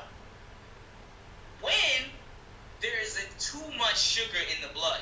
How do you get too much sugar in the blood? I don't know. A fruit smoothie? I don't know. Pounds of vegetables in one day? I don't know, maybe 8 pounds of vegetables in one day. or in one meal.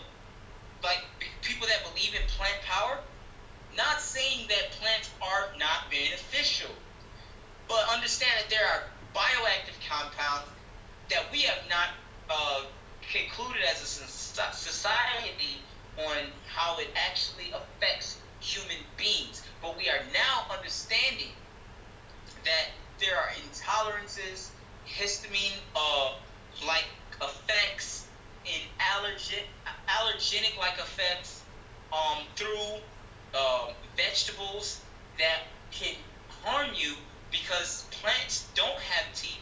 They don't have the ability to get up and run. Plants have been here. If we have been here for, let's just say, I'm going to use the analogy, if we've been here for 24 hours, no. Yeah, if the world, like, in a 24-hour circle, we have only been here, plants have been here forever, and we have only been here for 1 second. For 1 second. And plants have been here. Alright? So, understand that plants had to build up some type of defense because plants came before us. You see, in order to produce something, there has to be something that comes before it. There has to be some type of thing to be fertilized. You can't just, women don't just have children, they have to be fertilized. So in order for things to come out of something, things must have been injected. You know, I use the word injected because what better analogy than a sexual analogy? So we are really just like the babies of, if you want to go into like cosmetology and understanding like the stars and the moon alignment, like we are just accumulation of all things that nature is, and the only way that we will survive is eating from nature. I don't know what better way to put it than if you are, I believe we are the compounds, minerals, and vitamins that are in plants. We are the compounds and minerals that are in meats. But we also are the fucking, you know what has those same compounds, bro? A fucking tire. A fucking pole. You know, like they have the same minerals. But if you eat a pole, you will have also some type of contaminants.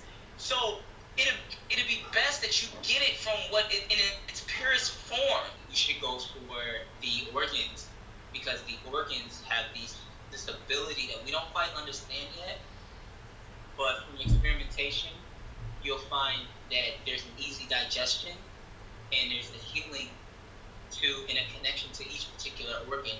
And you will find that you are more like the pig in the digestional way and the digestional tract way. You will find that you are more like the ape as far as, you know, the physical capabilities and having fingers and so there's so many DNA, it's so much DNA that makes you closely related to them. And then there's also things that closely makes you related to a cow. And then there's, so not saying that we are the animals, but saying that we are an animal in ourselves. If we can have so many similarities to all these things, we would have to be an animal to be able to, like, animals and plants are totally different. Totally different. So, if you're more like the plant, which is what vegans tend to think, if you're more like the plant, then I would say you have the strength of the plant, which is pretty strong if you look at it in nature, but on face value, the plant does not have the same abilities like a human being or like an animal. So if you want to be a vegetable and not do anything, then eat plants. Because you'll find yourself on your deathbed and then wishing that, and then hoping that someone threw you a steak in bed because you're so malnourished. And you only achieve this malnourishment by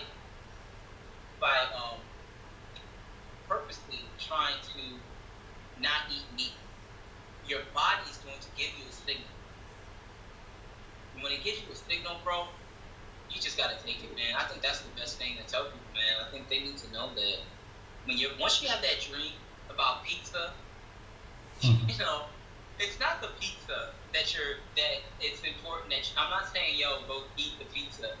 If you want to eat the pizza, bro, go eat the pizza. All right, if that's where you want to start, but you really want to focus in on what pizza really is. You know, it's the cheese that I never hear anybody say, I want the bread on the pizza. It's the cheese. Where does the cheese come from? It comes from the cow. Go get you some raw milk, man. But if you want the pizza to start, don't let anybody shame you. Go get the pizza, and then as you're eating the pizza, research raw milk and how to get raw milk that is unpasteurized, and making sure that just because it stays non-pastured, I would recommend you getting it directly from the dairy farmer. Wouldn't you? Because you can get like stuff from stores that have those labels, like raw cashews. You wish you know about raw cashews. They're not raw. Yeah. Like, you can't eat no raw cashew. Not gonna happen. So I would encourage anyone that has this type of thought in their brain after being vegan for 2 weeks, 3 weeks, save yourself. Save yourself while you still can, because if you continue to damage your body at an alarming rate by purposely trying to get meat out your diet, you are the problem, not the meat. You are the one that's telling your body that what it's been eating for a long time. And if you are spiritual people and believe in spirituality, then you believe that you've been here before. Then your body has an adaptation to eating a certain way. And we don't understand it all quite yet, but what we do understand is when you've been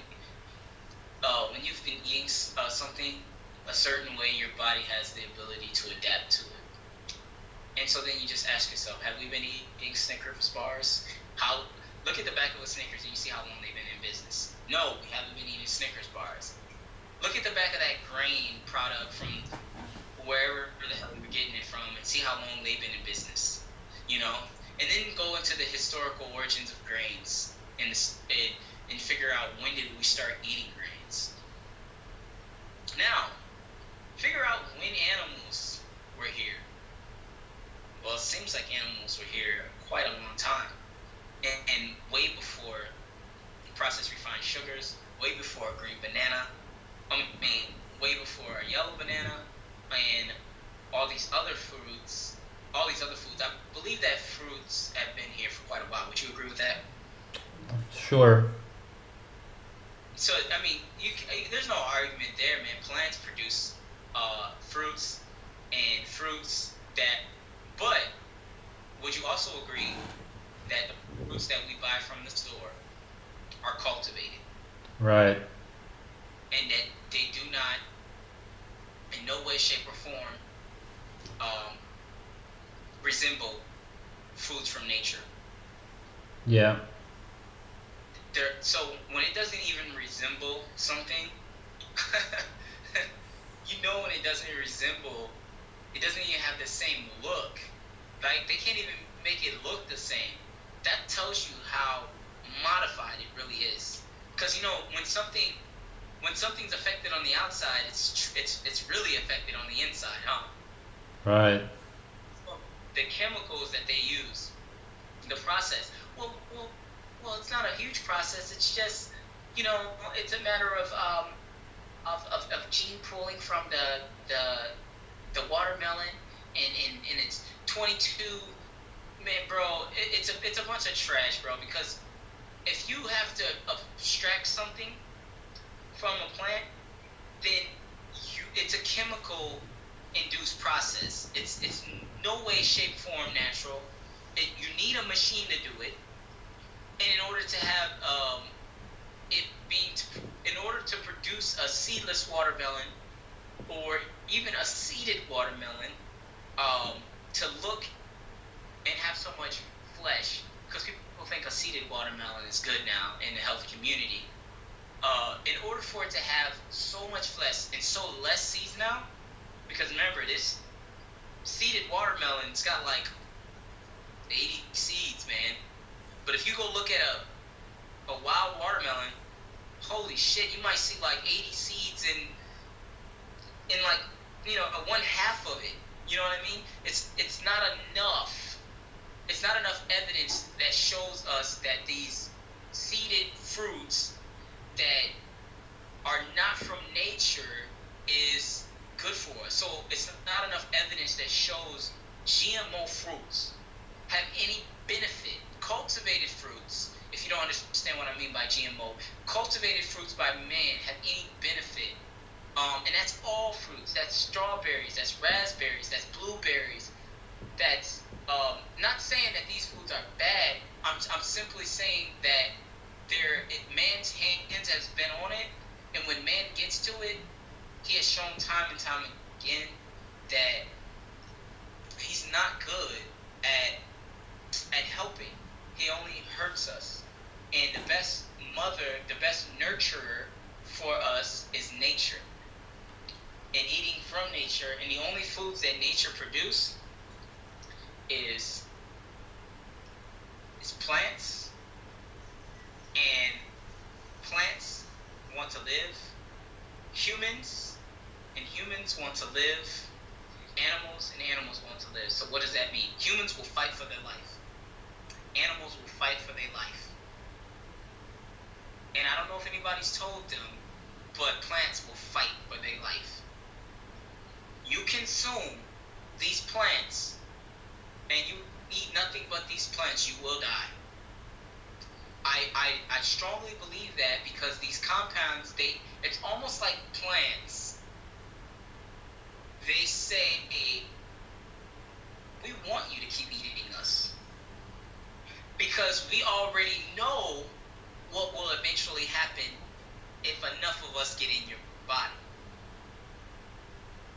That's a scary thought, because if plants are predicated on trying to get one to consume, which they really don't want you to, because that's why they have these compounds. You know, plants don't want to be eaten. We know that now. So do your research, because plants attack. Plants attack. Plants are vicious. They're cruel. There's my nig. What up, bro? You can continue if you want about plants.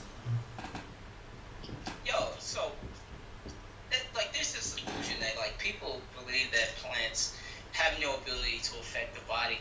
This is absolutely not true. Like I said before, plants are. If I wanted to throw out a word that shows, I have to plug up here too. If I had to throw out a word that breaks down plants, it's really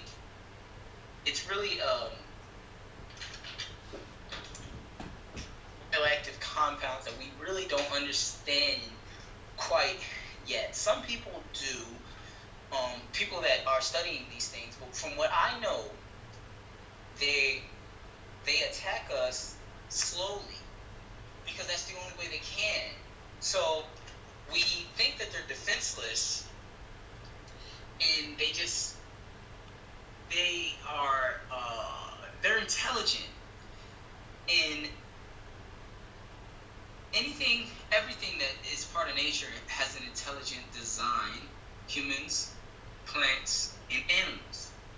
So if you think plants are not intelligent because you don't see a brain, then you're going to be a victim, and they're going to get you.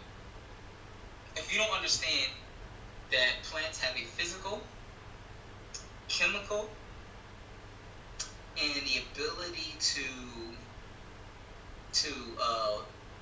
hire insects as a defense, that shows an intelligence to want to sustain itself.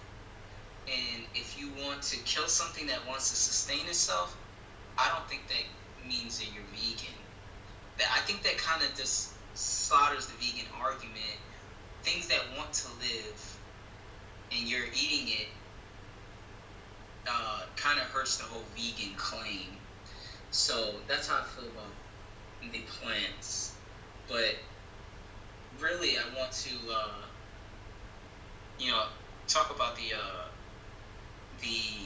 crossover on the vegan diet is so painful because people just eat so horrible. They eat all these bad foods because they think that it's vegan. I did it too, I'll go to a friend's house and I would eat bread, crackers, whatever was vegan, whatever's the vegan option at your friend's house, and it's harmful, man, because you're not getting any nutrients from crackers. I mean, it's not rocket science. Crackers, man, what nutrient do they? And then there's oatmeal. Oh my God, this little thin paper of a food that people would say, I get so many benefits from oatmeal. What do you think about oatmeal, man? Absolute garbage. But it's high in fiber, Right. which isn't a nutrient. Which is fiber an essential nutrient? I'm lost here. Oh, Fiber is never an essential nutrient, is it? No, it's not a nutrient at all. It's not. So I'm trying to figure out why we need it. We don't, and people are being duped by people that have these coats on, and they say, and they sit at a round table and they try to figure out how we can dupe the people again. And someone says, let's tell them to drink. Actually, let me be more correct with this analogy. People that are in power, that own big businesses, that make money off the people, say, I will give you, Mr. Scientist, $1 billion or $1 million if you bring to the attention of other scientists and sell this in this discussion. If you sell that people need more water in their diet, because if you don't have water, then things will stop working.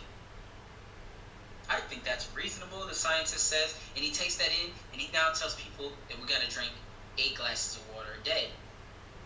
Now, the problem with this is that big rich person was the person that owned Coca-Cola, all these other vegan products, and blah, blah, blah.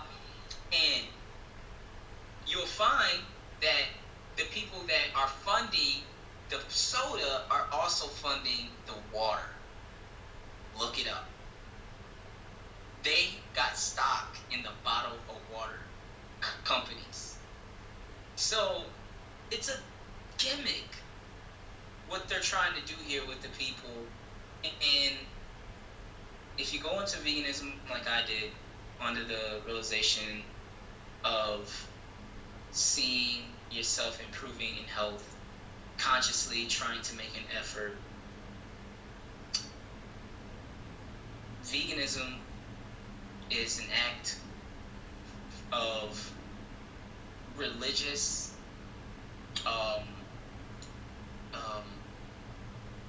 it's an act of religious, like when you just reiterate what other people say and you really don't take into consideration is it the best thing for your health.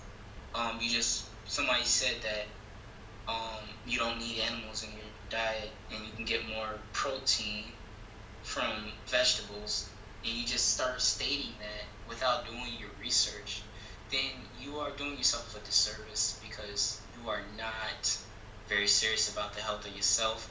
And I'm convinced that vegans, being a former vegan, I know that vegans care more. They care more about the animals than they care about themselves. They care more about the animals than they care about themselves. They will sacrifice themselves because it is a part of the circle of life, whether we realize it or not. for one to live, one must die. So what the vegans are doing is they're sacrificing themselves for the animals. And I'm just saying, if you want to love yourself, eat the animal because because the animals don't give a fuck about you. I'm just gonna say it like that. The animals definitely don't give a fuck about you. The animals are trying to live, and so if you gotta die, then they'll kill you. But if we want to let the animals not be harmed and not take any food from the animals, you know what's crazy? Speaking of that, animals actually want you. If you care for the animals and you be around the animals, they want to take care of you. You notice that, bro? Sure.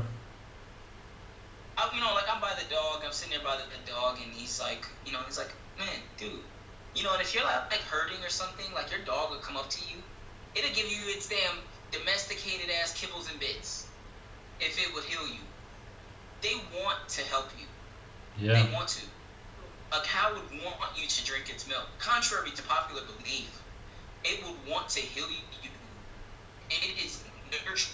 It is a part of nature, just like we are. The only thing that does not do that is plants. Plants do not do that in the terms of, if you eat a lot of it, you will find yourself coming up with this type of allergic reaction. So my advice on that would probably be to have small amounts and rotate your plants. I don't know how you eat your plants, but I like to rotate them because I know one particular gang, because plants are like gangs. I don't care what no one says, man. They're like gangs. And if you load up on one particular plant, you will build up an intolerance for it. That's it will true. start to hurt you. Yeah. Oh, so you agree with that? I was just theoretically speaking. Yeah, of course, because when I was vegan, I ate a lot of avocados, and I'm allergic to them ever since. Oh man, I was eating a lot of avocados, and I don't know if I have any effect to them right now. I know I still love them. I know I eat about. No, they're good. They're a good source of potassium, man. So I don't want to eat a bunch of vegetables. So I'd rather eat that high fat avocado. Sure. Would you say that the avocado is also a hybrid? So the natural one has a thicker seed. That's all that I've seen, and has very little fruit flesh in comparison. Yeah. So it's not that different. No, there's not a big difference. But one thing that we have to take into consideration is how many avocados were we eating, and how frequently was this avocado tree able to produce? Right? Did we have like a ton of them, and did we just sit around and eat avocados? But I'm not saying avocados is bad, because I definitely think that avocados is a healthier source to get potassium. The reason why I say it's a healthier source is because if you eat a ton of vegetables from one particular plant, again, those plants have those type of compounds that will affect you over time, and again, you'll build up a intolerance for it. And if you don't want that to happen, it would be best to rotate it. So an avocado a day is probably not the healthiest thing to do. I actually do an avocado a day, but that's again only because I combine that with a juicing, and there's something about juicing, and I'm sure that you can testify to this. There's something about juicing that really kind of helps with those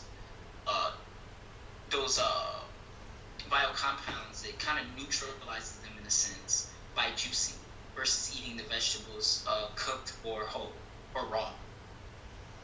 Sure. Would you think there's something being done to the juicing? I don't know exactly, but there's definitely something going on there to where I want to say this is just theoretically speaking, an opinion that the cellulose is somehow nullified, and the body is able to get a fuller range of those nutrients. Yeah, of course, because that's what juicing does. You get the juice and not the fiber. That's the whole point. Right. And the fiber, Right. the fiber is the Right. cellulose. Right. And I got this this thing that I tell people all the time. I say, well, which one of you guys can digest cellulose? So if you can't digest cellulose, then you're not a plant, so you don't need plant power. What you need is things that power your body, things that you're made of. And you're not gonna pull out a plant from your body. Unless you open up your rectum and you'll find fermentation of those plants still in there by eating those plants, and that's just a fact. But what the best thing to do is to juice the vegetables, and vegans still haven't accomplished that yet because for some reason they're still eating them raw, and they say you get the best benefit of eating them raw as if they can digest like the cow does, and making these crazy yet intense comparisons to a silverback gorilla or something, like some type of ape, and it's just like, do you not understand their biology? The fact that you could still repeat this stuff, like it was cute vegan sayings at first, but if you're vegan and you're still like letting people get the teeth chart to fool you, like the teeth chart, really? That's why I got on my page on my Facebook page, man, Geo the Leo, showing people herbivores with teeth that are big, sharp, like carnivores. Stop the bull. Teeth don't tell this. It's like numbers can never tell the whole story. If you're playing a sport, or if you're playing a video game. The connection is bad right now. The connection is sort of lost. Can you hear me fine? No. Okay, now it's back. It was gone. I'm gonna conclude with this. I was talking about animals. What was I? I was talking about the apes. About the teeth. About the teeth, yeah. I was a little past that. So that is a pseudoscience claim about the teeth, because I can also give you one. Animals that have eyes in front of their face, like human beings, tend to be more intelligent. Alright? They tend to strategize. They tend to hunt. So, if I show you a dog, if I show you a fox, you will see, if I show you a human, eyes are like this.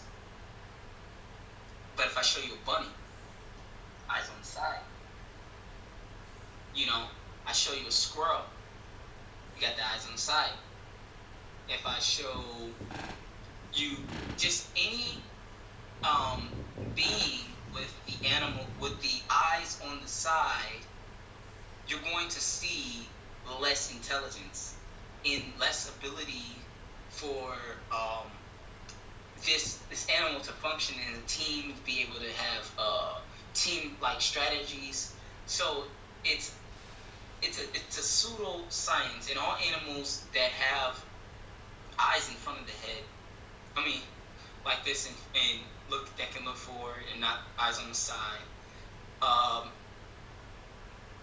can't name one that is an herbivore. I can't name one.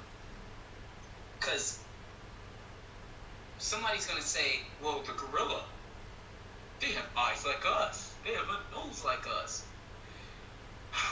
Okay, so then it boils down to biology again. What happens when the gorilla eats the plants? Well, the plants end up being fermented in the stomach. Okay. Now let's try you, since you're making a comparison. What happens when humans eat the plants? Well, the plants ferment in the stomach. Wrong. They don't ferment in the stomach. They are not broken down in the stomach. Not in no raw state. But the gorilla can eat it raw. So what's the difference? Biology. The gorilla does its fermentation in the gut. We do ours in the what is it? The large intestine. Yeah. In the large intestine. So, and then we have doesn't it kind of leach the minerals from there? It's like kind of like a equivalent to what the cows do, like our ruminants. Correlation is like in the intestines. Right, it ferments, except that our large intestine is too small to do anything much. Yeah, so that's pretty much the breakdown of like those type of claims, and okay, there it was. And I heard them early on, and I never made the connection. I just don't want people to make the mistake, man, and not realizing that we don't have the same biology as those animals, but we are animals. And that for somebody who's been eating a non-vegan diet since about 3 months now, I think, and I feel great. My lips are also, another thing that they used to be in my skin. It used to be ashy a lot, and this isn't a problem that you would have. But oh snap, yeah. But for us, man, we get ashy, and I just want people to know if they haven't already realized that this dryness is the fat deficiency. And I would tell people to drink water as a vegan. Mm-hmm. And I would saying because water dries things out. And if you want to solve this ashiness and dandruff in the hair, you need to moisturize and electrify your cells. And the only way you'll do that is through nutrients. And water in these bottled waters do not have the nutrients that your body needs to be able to take that in. And the cells that do allow it in just wash away. There's no benefit. And so just be aware of all these little small claims. And I'll finish with parasite being one of the biggest unstudied things. And the people that study parasite realize that parasites have a beneficial place in the body and are more conductive in the body than outside of it. So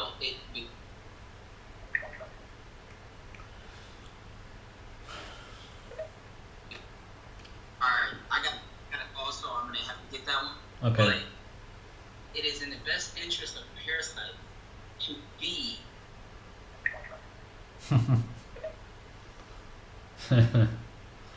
keeps that it's in the best interest of parasites to be one with you instead of living on their own, and it is in your best interest to be one with parasites instead of living without these microbes that help you, that come out really benefiting off of the poor food choices that you make. They thrive, right? But if you don't keep these things at bay, parasites are good, but if you don't keep them at bay on the surface, then they can tend to overtake systems, causing a malfunction, not because they're bad, because you're doing stupid stuff. And that's, I'm getting text messages and stuff. You're doing stupid stuff, allowing them to get crazy, and much like anything that lives, it can get a little crazy. And if you have candida, I encourage you to clean that up, because you're not going to be able to eat meat. If you have a clogged gallbladder, you're not going to be able to heal that. If you you're not going to be able to eat meat unless you heal that. If you have leaky gut, you got to seal that. If you have high levels of estrogen, you got to heal that. So you can do one of two things. You can either adopt a vegan diet and eat foods that are easier to digest, or you can heal your systems and function how your body naturally functions. All right, it's gonna take time though. It's gonna take work. You know what they say, guys? Nothing good comes easy. So if you want to be healthy and you want to live strong and be strong forever, then you have to heal these parts in your body. You have to heal these organs. If not, they will continue to damage as a result of the vegan diet, because you don't want to heal them. So they don't get paid. Nutrients pay these organs and these systems, and which the body then gives back and work through enzymes. When the enzymes are coming, then that's your body appreciating. But if you don't have these enzymes, you're going to have problems. That's it. Okay. That's it. Thanks, bro. Yeah, you're welcome, man. In the meantime, I'm just gonna be, on this healing journey, trying to heal myself of the diseases that I've caused through being a vegan. Yeah. And in an awesome way, hopefully we can do some type of seminar and lecture information to be able to what it eventually boils down to is we gotta make a living. So if you're coming, I prefer you to come in a setting to where we can charge a couple dollars and have more of an organized, scientific, analytical discussion on veganism and on dietary regimens, historical evidence, stuff like that. Right. So yeah. Continue to go hard, bro. Continue to go hard, because I'm definitely about to hit this on the head to where I say, oh, there's definitely some type of connection we don't really understand yet. No, I want to fucking understand. I want to understand. I want to be able to point exactly to, these word games that they're playing. And the thing that the trickery about it is, bro, it's just word game. It's just bullshit. It's a bunch of bullshit that's really, it's almost not even worth it. But I'm gonna endure it because people want to know, and it's a good way to make money by just doing something that I'm gonna naturally do anyway, which is be healthy and take care of my body. So it's bullshit to be able to understand and pronounce a particular name of a particular cell that they're now calling, right? Because we can't pronounce all this bullshit. It's this and that. Is that weed right there? What? What are you smoking? No, nothing. Oh, what did I say? What? I was like, what is your take on marijuana? Oh, yeah, I made a video about it. Why do you smoke it? No, I don't. You? No, I've never tried it because I know some people get problems with it, schizophrenia and stuff. I would tell vegans this. I would say that if you're vegan, it'd be best to drink your own pee. And if you're not drinking your own pee, you're not vegan. The reason why is because your pee, first of all, it's not coming from anybody but you. You're making your own pee. And vegans are all about what the body, they'll sit there and tell you all day. Vegan games will say, oh, well, that's not essential nutrient. The body makes that. Okay, your body makes pee too. So go just drink that too. So and another thing, like people don't understand, like what is it, that just because your body can produce something doesn't mean that it's going to produce it.